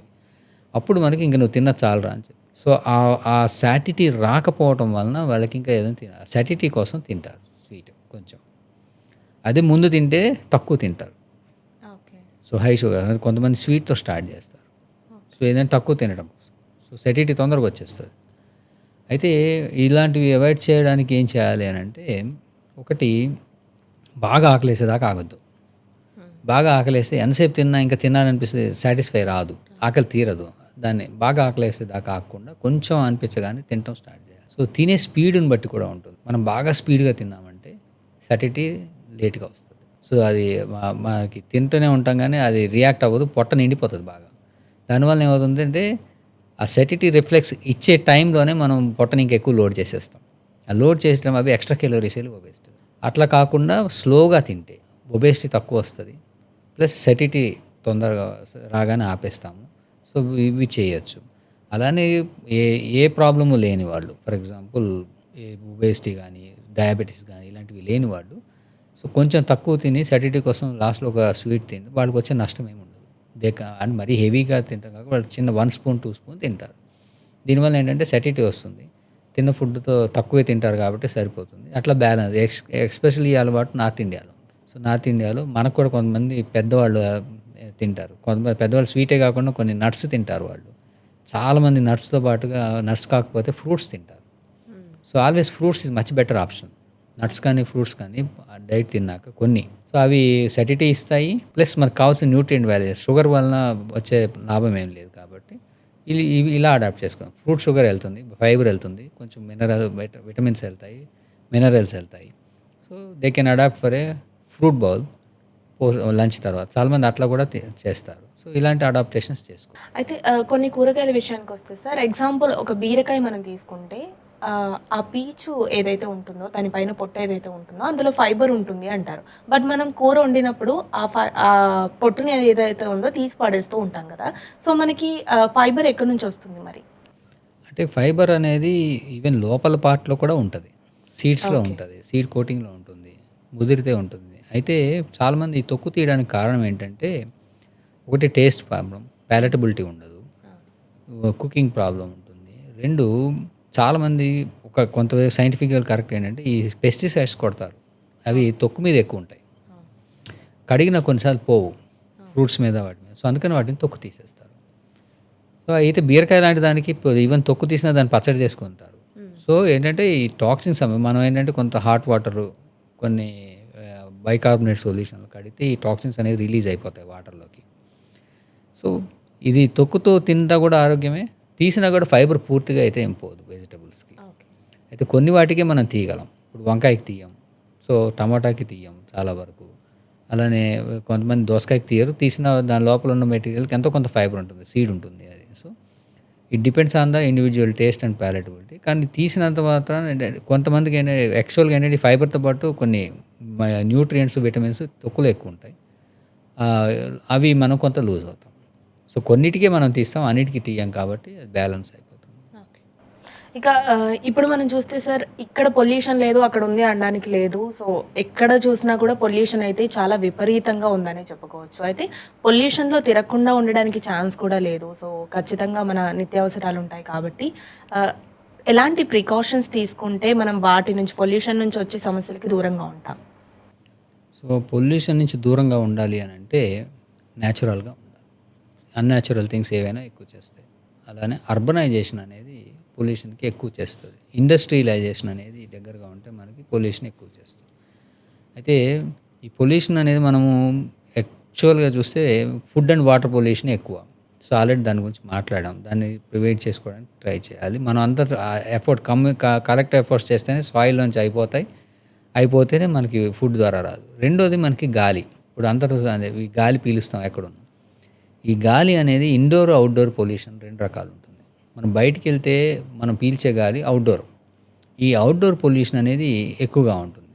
ఎవరో ఏదో కాలుస్తూ ఉంటారు, ఫ్యాక్టరీల నుంచి పొగలు వస్తుంటాయి, వెహికల్ నుంచి పొగలు వస్తుంటాయి, దుమ్ములేస్తుంటుంది, చెట్ల నుంచి వాసనలు వస్తాయి, పొల్యూషన్ వస్తాయి, ఏవో కుళ్ళిపోతున్న వాసనలు వస్తాయి, మురుగుంటుంది, తర్వాత చెత్త కుండీలు ఉంటాయి, అవన్నీ వస్తాయి. సో మెనీ థింగ్స్ మనకి ఈ ఎక్స్పోజ్ అవుతాం. మేజర్గా ఈ ఇండస్ట్రియలైజేషన్ వలన, అర్బనైజేషన్ వలన వెహికల్ పొల్యూషన్, ఇండస్ట్రియల్ పొల్యూషన్ హెవీగా ప్రాబ్లం చేస్తుంది. ఇవి ఏంటంటే ఈ ఫాజిల్ ఫ్యూయల్స్ కాల్చడం వలన వచ్చే, ఈ కంబస్షన్ వలన వచ్చే పొగ, సూట్ అంటాం, carbon particles, sulphur dioxide, carbon monoxide, ఇలాంటి చాలా రకాల కెమికల్స్ రిలీజ్ అయిపోతాయి. ఈ రిలీజ్ అయిపోయి మనం పీలిస్తే మనకు ఆరోగ్యానికి హానికరం. సో మనం ఆల్రెడీ చూస్తుంటాం, ఢిల్లీలో ఈ చెరుకవి కాలుస్తుంటే అప్పుడు 400కి వెళ్ళింది పొగ. సో రెడ్ అలర్ట్ ఇచ్చారు. సమ్మర్లో ఎక్కువ అవుతుంది అది, ఈ డస్ట్ రేగటం అనేది. సో ఈ పొల్యూషన్ అవుట్డోర్లో ఉన్నదాన్ని అవాయిడ్ చేయాలంటే సాధ్యమైనంత వరకు అవుట్డోర్ని తగ్గించాలి. సో అవుట్డోర్ని తగ్గించడం ఒకటి. మనము బైక్ మీద వెళ్ళిన దానికి, కార్లో, బస్సులో వెళ్ళిన దానికి పొల్యూషన్ ఎక్స్పోజర్ వేరే ఉంటుంది. బైక్ మీద ఎక్కువ గాలికి ఎక్స్పోజ్ అవుతాం. వెహికల్ అనేసరికి అది ఫిల్టర్ అయ్యి కొంత డైరెక్ట్ గాలి రాదు కాబట్టి కొంత తగ్గుతుంది. అదే కార్లో అయితే ఫిల్టర్స్ కూడా ఉంటాయి. సో ఆ ఫిల్టర్స్ అయితే తగ్గుతుంది. సో అలా మనము మాస్క్ వాడతాం, N95 వాడితే కొంత ఫిల్టర్ పొల్యూషన్ ఎక్స్పోజర్ తగ్గించుకోవచ్చు. అయితే ఇప్పుడున్న ఈ గాలిని టెస్టింగ్లో కొంత స్టడీస్లో ఏంటంటే దాదాపుగా 8 సిగరెట్లకి పర్ డేకి ఈక్వల్ మనం పీల్చే గాలి. అంత పొల్యూషన్ మనకి ఇప్పుడు దాదాపుగా ఏ గాల్లో అయినా అక్యుములేట్ అయిపోయింది. అది కొంచెం పల్లెటూరే కానీ, సబర్బనే కానీ, అర్బనే కానీ. సో అర్బన్లో ఇంకెక్కువ ఉంటుంది. సో ఇలాగ ట్రాఫిక్లో ఎక్కువ ఉండే ట్రాఫిక్ పోలీసులు కానీ, ఈ బస్సు డ్రైవర్స్, కండక్టర్స్, ఎక్కువ ఈ పొల్యూషన్లో తిరిగేవాళ్ళు, ఫ్యాక్టరీస్లో ఉండేవాళ్ళు, వాటి దగ్గరలో ఉండేవాళ్ళు, వీళ్ళు ఎక్కువగా ఎక్స్పోజ్ అయిపోతే వాళ్ళకి పొల్యూషన్కి అవుతుంది. అలానే ఫ్యాక్టరీస్ దగ్గర ఈ ఇండస్ట్రియల్ ఎఫ్లూయెంట్ ఉంటుంది. ఇది సాయిల్లోకి వెళ్ళి ఆ వాటర్లోకి వెళ్ళి ఆ చుట్టుపక్కల నీళ్ళన్నీ పాడైపోతాయి, కెమికల్స్. సో ఇట్లా మనం చాలా రకాలుగా పొల్యూషన్కి ఎక్స్పోజ్ అయిపోతున్నాం. ఈ అవుట్డోర్కి వెళ్ళినప్పుడు సాధారణంగా ఏంటంటే ఈ ఇప్పుడు కొన్ని గవర్నమెంట్స్ అయితే ఈవెన్ టవర్స్ బిల్డ్ చేస్తున్నాయి, ఎయిర్ ప్యూరిఫైయర్ టవర్స్. సో ఆ డస్ట్ మ్యాటర్ని అవన్నీ తగ్గించి, కంపోజిషన్ తగ్గించి అవి చేస్తున్నాయి. సాధారణంగా ఈ పొల్యూషన్ అనేది వింటర్లో తక్కువ ఉంటుంది. వింటర్లో ఎందుకు తక్కువ ఉంటుంది? నైట్ టైం మంచు పట్టడం వలన ఈ పార్టికల్స్ ఇవన్నీ వాటిని టచ్ చేసి అవన్నీ డిపాజిట్ అయిపోతాయి మార్నింగ్కి. సమ్మర్ వచ్చేసరికి డ్రైగా ఎక్కువ ఉండటం వలన అవి బాగా గాల్లో ఎక్కువ ఉంటాయి. సమ్మర్లో ఈ హీట్ ఎక్కువ ఉండటం వలన ఈ సన్ రేస్ ఎక్కువ వస్తాయి. ఈ సన్ రేస్ ఎక్కువ రావడంలో యూవీ రేస్ అనేది అట్మాస్ఫియర్లోకి ఎక్కువ వస్తాయి. ఈ యూవీ రేసు ఈ ఎన్విరాన్మెంట్లో సల్ఫర్తో కానీ నైట్రోజ్తో కానీ వీటితో ఈ పొల్యూటెంట్స్తో రియాక్ట్ అయ్యి నైట్రోజో కాంపౌండ్స్ రిలీజ్ చేస్తాయి, నైట్రోజో అమైన్స్. ఈ నైట్రోజో అమైన్స్ అనేవి స్టఫీనోస్ రావటం, క్యాన్సర్స్ రావటం, ఇరిటేషన్ రావటం, లంగ్ ప్రాబ్లమ్స్ రావటం, హెడేక్స్ రావటం, ఇలాంటివన్నీ జరుగుతాయి. ఇరిటబిలిటీ పెంచడం. సో పొల్యూషన్తో ఆల్రెడీ మనకు తెలుసుకుని క్యాన్సర్స్ కూడా వస్తాయి. సో ఇలాంటివి అయ్యే ఛాన్స్ ఉంటుంది. ఇవి కాక చాలామంది ఏంటంటే సరే బయట తిరిగే వాళ్ళ పరిస్థితి ఎంత ఉంది, నేను ఇంట్లో కూర్చుంటాను, ఇంట్లో నాకు బాగానే ఉంటుంది, అదే గాలి ఇంట్లోకి వస్తుంది. సో మనం ఇంట్లోకి ఒక తలుపేసి వెళ్ళి బయటికి వెళ్ళి ఒక పొద్దున్నే సాయంత్రం వచ్చేసరికి ఇల్లు నిండా పట్టణాల్లో అయితే నగరాల్లో దుమ్ము పేరిపోతుంది. సో అంత లెవెల్ ఆఫ్ డస్ట్ పొల్యూషన్ ఇంట్లోకి అయితే వచ్చేస్తుంది. అక్కడ ఉన్న డస్ట్ ఇక్కడికి ఎందుకు వచ్చిందంటే అది క్యారీస్ అవుతుంది. సో ఇండోర్ పొల్యూషన్ అనేది ఇంకా ఎక్కువ ఉంటుంది. So apart from that air రావడం కాక మనం ఇంట్లో పెయింట్లు వాడతాం, వార్నిష్ వాడతాం, ఫర్నిచర్ వాడతాం, పొయ్యి పెట్టి ఆయిల్ ఫ్రై కుకింగ్ ఫ్యూమ్స్ వస్తాయి. అవి దే ఆర్ ఆల్సో కార్సినోజెనిక్. అవి కూడా నైట్రోజామిన్స్ కార్సినోజెనిక్ ఉంటాయి. ఆస్తమాలు వస్తాయి, కుకింగ్ బూజులు ఉంటాయి, ఇంట్లో బొద్దింకలు, ప్రోటీన్ మెటీరియల్స్, పెట్స్ ఉంటాయి, కార్పెట్స్ ఉంటాయి. సో ఇలాగా అగరబత్తీలు వెలిగిస్తారు, ఇంట్లో ఏదో ఒకటి మండుతుంటుంది, పర్ఫ్యూమ్స్ వాడతారు, మెడిసిన్స్ వాడతారు, ఫ్రిడ్జ్ ఉంటుంది. సో ఇలాగా ఇంట్లో ఇండోర్లో nearly 300 varieties of indoor pollutants మనం ఎక్స్పోజ్ అవుతాం. ఈ ఒకవేళ ఒక అగరబత్తి వెలిగిస్తే సాంబార్ అనే ఒక ఇంట్లో ఆ పీపీఎమ్స్ అంటారు, సూట్ పార్టికల్ PM 2.5 అనేది పీపీఎమ్స్ అంటే పార్టికల్స్ పర్ మిలియన్. దాదాపుగా 1300కి వెళ్తాయి స్టడీస్లో. సో ఎక్కడ 50-60 ఉండాల్సింది 1300కి వెళ్తే ఆ ఇంట్లో మనం తెలియకుండా ఒక 4-5 గంటలు ఆ పొగ పీలుస్తాం, chemicals. So we are more expose to carcinogens, more expose to pollutants, more expose to irritants. So ఈ ఇరిటెంట్స్ ఇవన్నీ పీల్చడం వల్ల ఈ స్టఫినోస్ రావటం, ఆస్తమాలు రావటం, క్యాన్సర్స్ రావటం, హెడేక్ రావటం. ఈ హెడేక్ అనేది కొంతమందికి ఇంటికి పెయింట్ కొడతారు. ఈ పెయింట్తో ఆస్తమా రావటం కాకుండా ఈ పెయింట్లో వాలటైల్ ఆర్గానిక్ కాంపౌండ్స్ అని ఉంటాయి, VOC. ఈ VOC కాన్స్టాంట్గా కొత్త ఇంట్లో రిలీజ్ అవుతూ ఉండటం వలన మనకి నిద్ర డల్నెస్ ఉండటం, ఇరిటేషన్ ఉండి హెడేక్ వస్తుంది, ఒక విధమైన హెడేక్ కొంతమందిలో పడకపోతాం. అందుకని ఇప్పుడు ఏంటంటే అందరూ చాలామంది ఓల్డ్ మెథడ్స్లో మడ్ కోటింగ్ వేసుకుంటున్నారు లేటెస్ట్.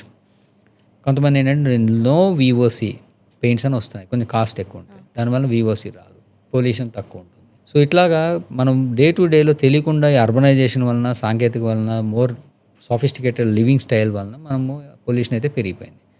దీని నుంచి ఎలా తప్పించుకోవాలి అంటే సాధారణంగా ఏంటంటే మినిమలిస్టిక్ కొంత మనం ఏంటంటే ఈ వాడకాన్ని తగ్గించడము, ఎప్పటికప్పుడు ఫ్రెష్ చేసుకోవటము, వ్యాక్యూమ్ వాడటము, ఇంట్లో అయితే ఈ కొన్ని కెమికల్స్ వాడకుండా ప్రివెంట్ చేసుకోవటము, ఫ్రెష్ ఎయిర్ వచ్చేటట్టు చూసుకోవటము. తర్వాత ఈ అవుట్డోర్కి వెళ్ళినప్పుడు ఈ అవసరాన్ని బట్టి మనము మాస్కులు వాడటము, ఎక్కువ ఎక్స్పోజ్ అవ్వకుండా ఉండటము, ఇవి చేస్తాం. కానీ కొంతమందికి ఏం చేసినా కొన్ని లంగ్ ప్రాబ్లమ్స్ అయితే ఉంటాయి, ఆయాసం తగ్గదు, పొల్యూషన్ రిలేటెడ్ కొంతమందికి. అలానే కొంతమందికి తెలియకుండా ఎలర్జెన్స్ అనేవి లంగ్ ఫైబ్రోసిస్కి తీసుకెళ్తాయి, హైపర్ సెన్సిటివిటీ న్యూమోనైటిస్ అంటారు. ఇవి ఫంగస్ వలన, బ్యాక్టీరియా వలన, బర్డ్స్ ప్రెసిడెంట్ వలన, ప్రోటీన్స్ వలన అవుతాయి. సో అవి ఎక్కడి నుంచి వస్తున్నాయో వాళ్ళు అవాయిడ్ చేయలేరు. కానీ అది వచ్చినాక మనిషికి అసలు కొంతమంది ఆక్సిజన్ మీదకి వెళ్ళిపోతారు, ఫైబ్రస్ వస్తుంది. కొంతమందికి ఆస్తమా అనేది తగ్గదు, ఆయాసం, దగ్గు, ఇవన్నీ ఏ సీజన్లోనైనా రాగానే ఇంట్లోకి రాగానే వస్తాయి. వాళ్ళు ఎంత వ్యాక్యూమ్ చేయించి ఏం చేయించినా ఒకసారి తగ్గదు. అలాంటి వాళ్ళకి ఏంటంటే ఎయిర్ కంట్రోల్ ఫిల్టరేషనే వాడాలి. సో అది ఎయిర్ ప్యూరిఫైయర్స్ అంటారు. ఈ ఎయిర్ ప్యూరిఫైయర్స్ కూడా కొంతమంది ఏంటంటే హెల్తీగా పొల్యూషన్ నుంచి అవాయిడ్ చేయడానికి ఇప్పుడు చాలామంది పెట్టుకుంటున్నారు. అవేం చేస్తాయంటే ఈ PM 2.5 అండ్ అబవ్ ఉన్న పార్టికులేట్ మ్యాటర్ని, గ్యాస్ మొత్తాన్ని క్లియర్ చేసి ఆ ఇంట్లో మొత్తం పొల్యూషన్ తగ్గిస్తాయి. ఆ తగ్గించడం వల్ల హార్మ్ఫుల్ కెమికల్స్, ప్రోటీనియస్ మెటీరియల్స్, ఈ స్పోర్స్, ఫంగల్ ఇవన్నీ గాల్లోంచి వెళ్ళిపోవటం వలన ఆ ఈ పొగ లాంటివి ఏమన్నా అది ఫిల్టర్ చేసేస్తుంది.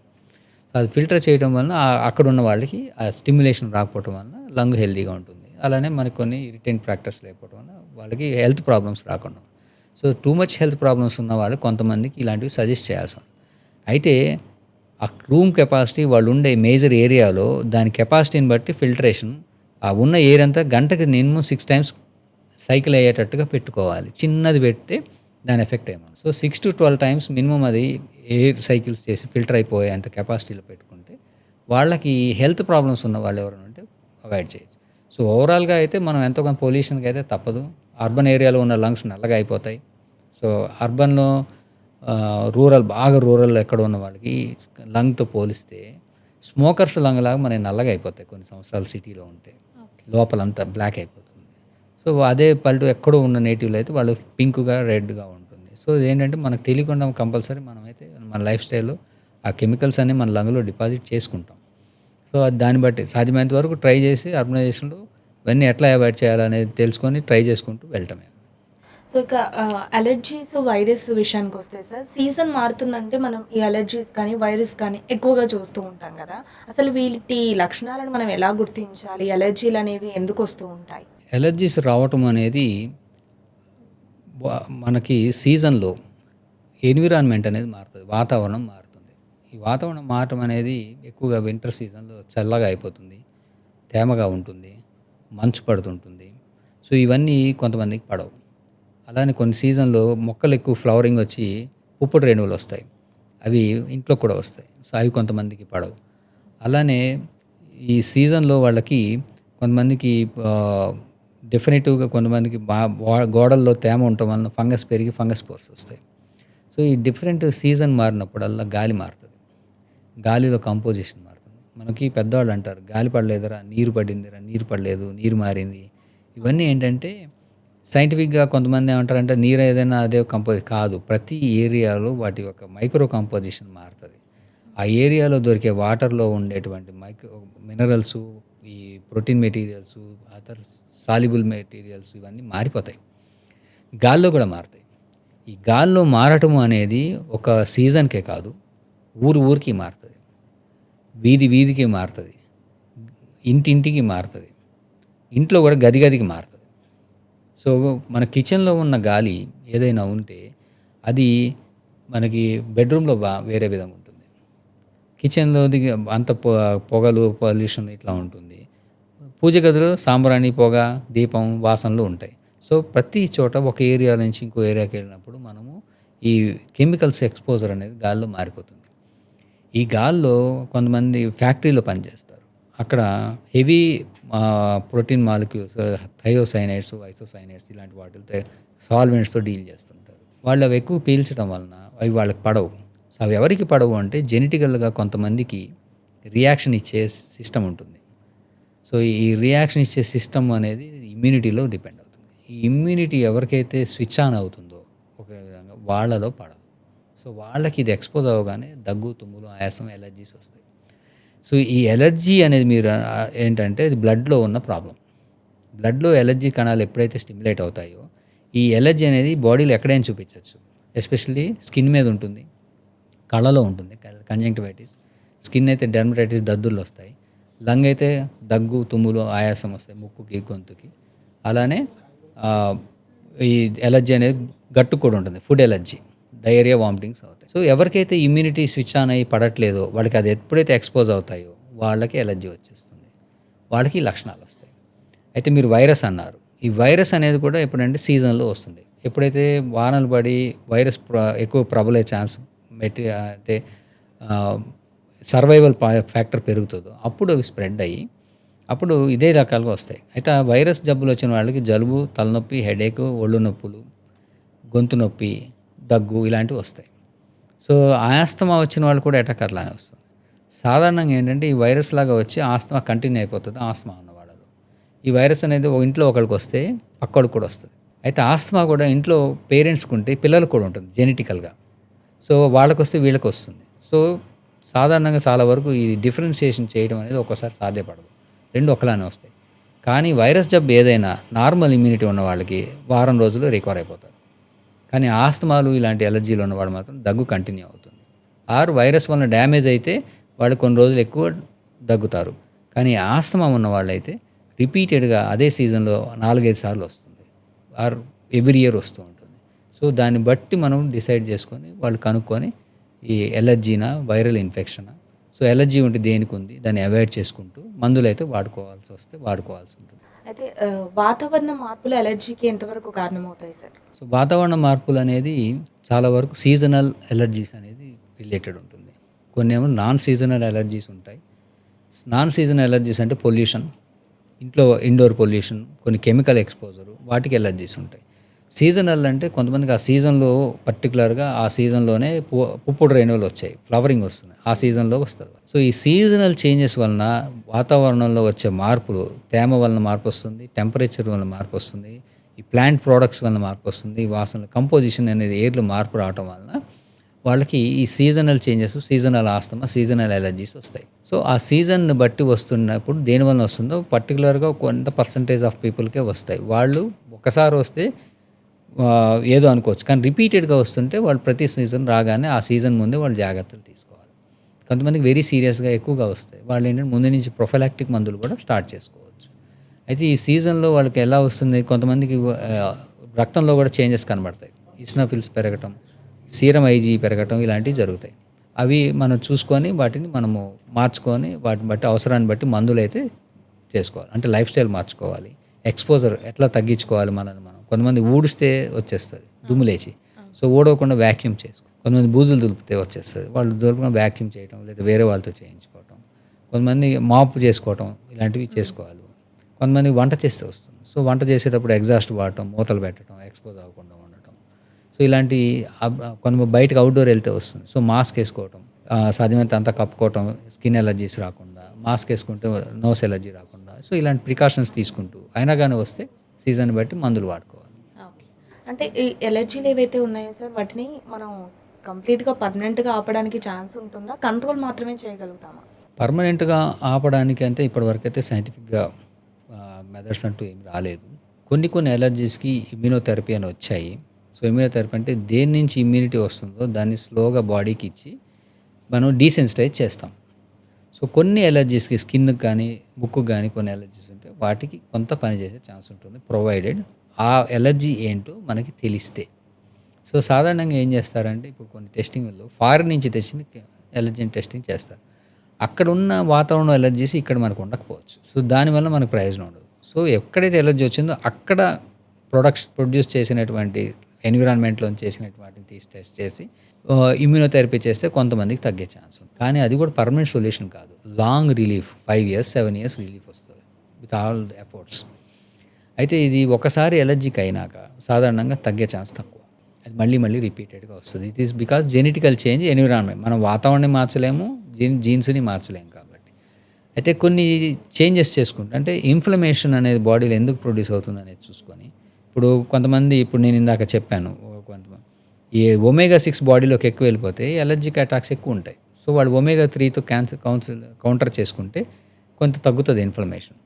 సో ఒమేగా-6 నుంచి మన బాడీలోంచి వచ్చే ల్యూకోట్రైన్స్ ఏవైతే ఉన్నాయో అవి బ్యాడ్ ల్యూకోట్రైన్స్. ఒమేగా-6 అనేవి మన మెటబాలిజంలోకి వెళ్ళి సెల్ మెంబ్రెయిన్లోకి ఇన్కార్పొరేట్ అవుతాయి. ఈ సెల్ మెంబ్రెయిన్ అనేది ఫ్యాట్ లేయర్, కణజాలం మీద ఉండే త్వచం. ఈ ఫ్యాట్ లిపిడ్ లేయర్లో ఈ లిపిడ్ లేయర్లోకి ఒమేగా-3 ఒమేగా-6 అనేది 1:1 ఉండాలి. కానీ ఇప్పుడు 20:1 ఉంది. అంటే ఒమేగా-6 20 times more than ఒమేగా-3 in Indian population. అందరూ అదే ఆయిల్ తిని. సో దానివల్ల వచ్చే ల్యూకోట్రైన్స్ ఏదైతే మెటబాలిక్ ప్రోడక్ట్స్ ఉంటాయో అవి ల్యూకోట్రైన్స్ అంటారు. ఈ ల్యూకోట్రైన్స్ D3, E3 ఇట్లా కొన్ని ఉంటాయి, D4, E4. ఈ ల్యూకోట్రైన్స్ అనేవి కొన్ని ఈ బాడీలోకి రిలీజ్ అయినప్పుడు ఆస్తమా ఎక్కువ వస్తుంది, ఎలర్జీస్ ఎక్కువ వస్తాయి. సో అవి రిలీజ్ అవ్వకుండా ఉండాలంటే మన ఈ రేషియో మార్చుకోవాలి. సో ఇట్లా మనకు డైటరీ మాడిఫికేషన్స్ కొంత పనిచేస్తాయి, ఎన్విరాన్మెంటల్ మాడిఫికేషన్స్ పనిచేస్తాయి, ఎక్స్పోజర్ని ఎట్లా చేసుకుంటూ మన పని మనం ఎట్లా చేసుకోవాలో ట్రైనింగ్ పనిచేస్తుంది. ఇవన్నీ అట్లా చేసుకుంటూ ఇంకా కొంతమందికి అటాక్స్ వస్తూ ఉంటే దానికి ప్రివెన్షన్ కానీ మెయింటెనెన్స్ కానీ మళ్ళీ డ్యామేజ్ అవ్వకుండా కానీ మందులు అయితే వాడాల్సి వస్తుంది. ఈ మందులు కూడా లాంగ్ టర్మే వాడాల్సి వస్తుంది. అయితే ఈ అలర్జీలని నిర్లక్ష్యం చేస్తే పెద్ద ప్రాబ్లమ్స్గా మారే ఛాన్సెస్ ఉంటాయా సార్? అది ఇండివిజువల్ మీద డిపెండ్ అవుతుంది. కొంతమందికి మైల్డ్గా వస్తే ఎన్ని సంవత్సరాలు అనేది ప్రోగ్రెస్ అవ్వవు, సో దానివల్ల వాళ్ళకి వచ్చే ప్రాబ్లం ఏమి ఉండదు. కొంతమందికి ఎలర్జీ వెరీ సివియర్గా సీరియస్ అటాక్ వస్తుంది.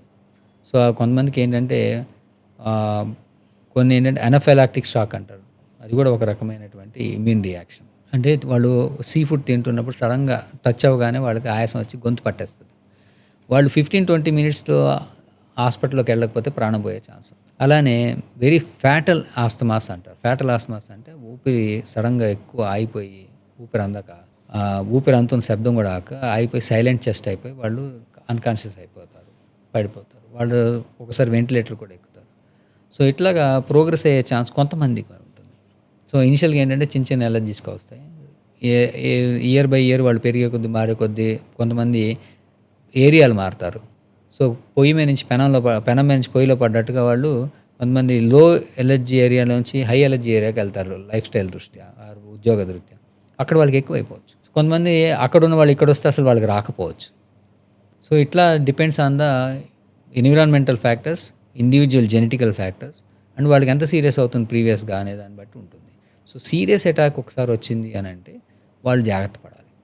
సో సీరియస్ అటాక్స్ ఈ ఎలర్జీ వలన ఎక్కువ ఎక్కడ వస్తాయంటే ఈ ఒబేసిటీ ఉన్న, తర్వాత సైకలాజికల్ ఇష్యూస్ ఉన్న, సో సింగిల్ సర్వైవల్ ఉన్న, సింగిల్ ఒకళ్ళే బతుకుతూ ఉంటారు అలా ఉన్న, సో ప్రీవియస్గా వాళ్ళకి సీరియస్ అటాక్స్ జెనెటికల్గా ఎక్కువ ఉన్న వీళ్ళు జాగ్రత్త పడాలి. సో వాళ్ళు ముందు నుంచి మందులు వాడుకోవటం, మెడికల్గా అటెన్షన్లో ఉండటం, అటాక్ వస్తే కొంతమంది ఈవెన్ ఇంజెక్షన్స్ కూడా పెట్టుకోవాల్సిన అవసరం. అలాంటి వాళ్ళు ఎప్పుడు వెరీ రేర్.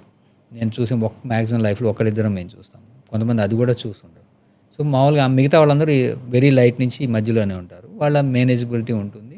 సో వాళ్ళు ఉన్నది సాధారణంగా అయితే ఒకసారి ఎలర్జీ ఉన్నవాళ్ళు వాళ్ళు పూర్తిగా పోయి రాకపోవడం అనేది వెరీ రేర్. ఒక 10 ఏళ్ళు బ్రేక్ కూడా రావచ్చు, కానీ మళ్ళీ 11 ఏట ఎంతో కొంత రావడం అనేది మేము చూస్తాం. సో అలాంటివి జరుగుతుంటాయి కాబట్టి పోయింది అని అనుకోకుండా కొంతమంది ఏంటంటే ఏదో మందులు వాడడం రాలేదు, అది అదృష్టం శాత్తు ఆ సీజన్ మారటం వల్ల రాదు, కానీ అది పూర్తిగా పోవడం అనేది ఏ సిస్టంలోనూ లేదు ఇప్పటివరకు. సో అది పోలేదు కాబట్టి ఇప్పటివరకు ఏదైతే అనౌన్స్మెంట్ లేదు కాబట్టి దానికి తగ్గట్టుగా మనం బిహేవ్ చేయడం అనేది correct. Thank you so much sir. అంటే సంపూర్ణ ఆరోగ్యంతో ఉండాలంటే ఎంత నిద్ర అవసరమో, ఎలాంటి ఆహారం తీసుకోవాలి, పొల్యూషన్కి ఎంతవరకు దూరంగా ఉండాలి, ఎలాంటి ప్రికాషన్స్ తీసుకోవాలి, చాలా క్లియర్గా తెలియజేశారు. Thank you.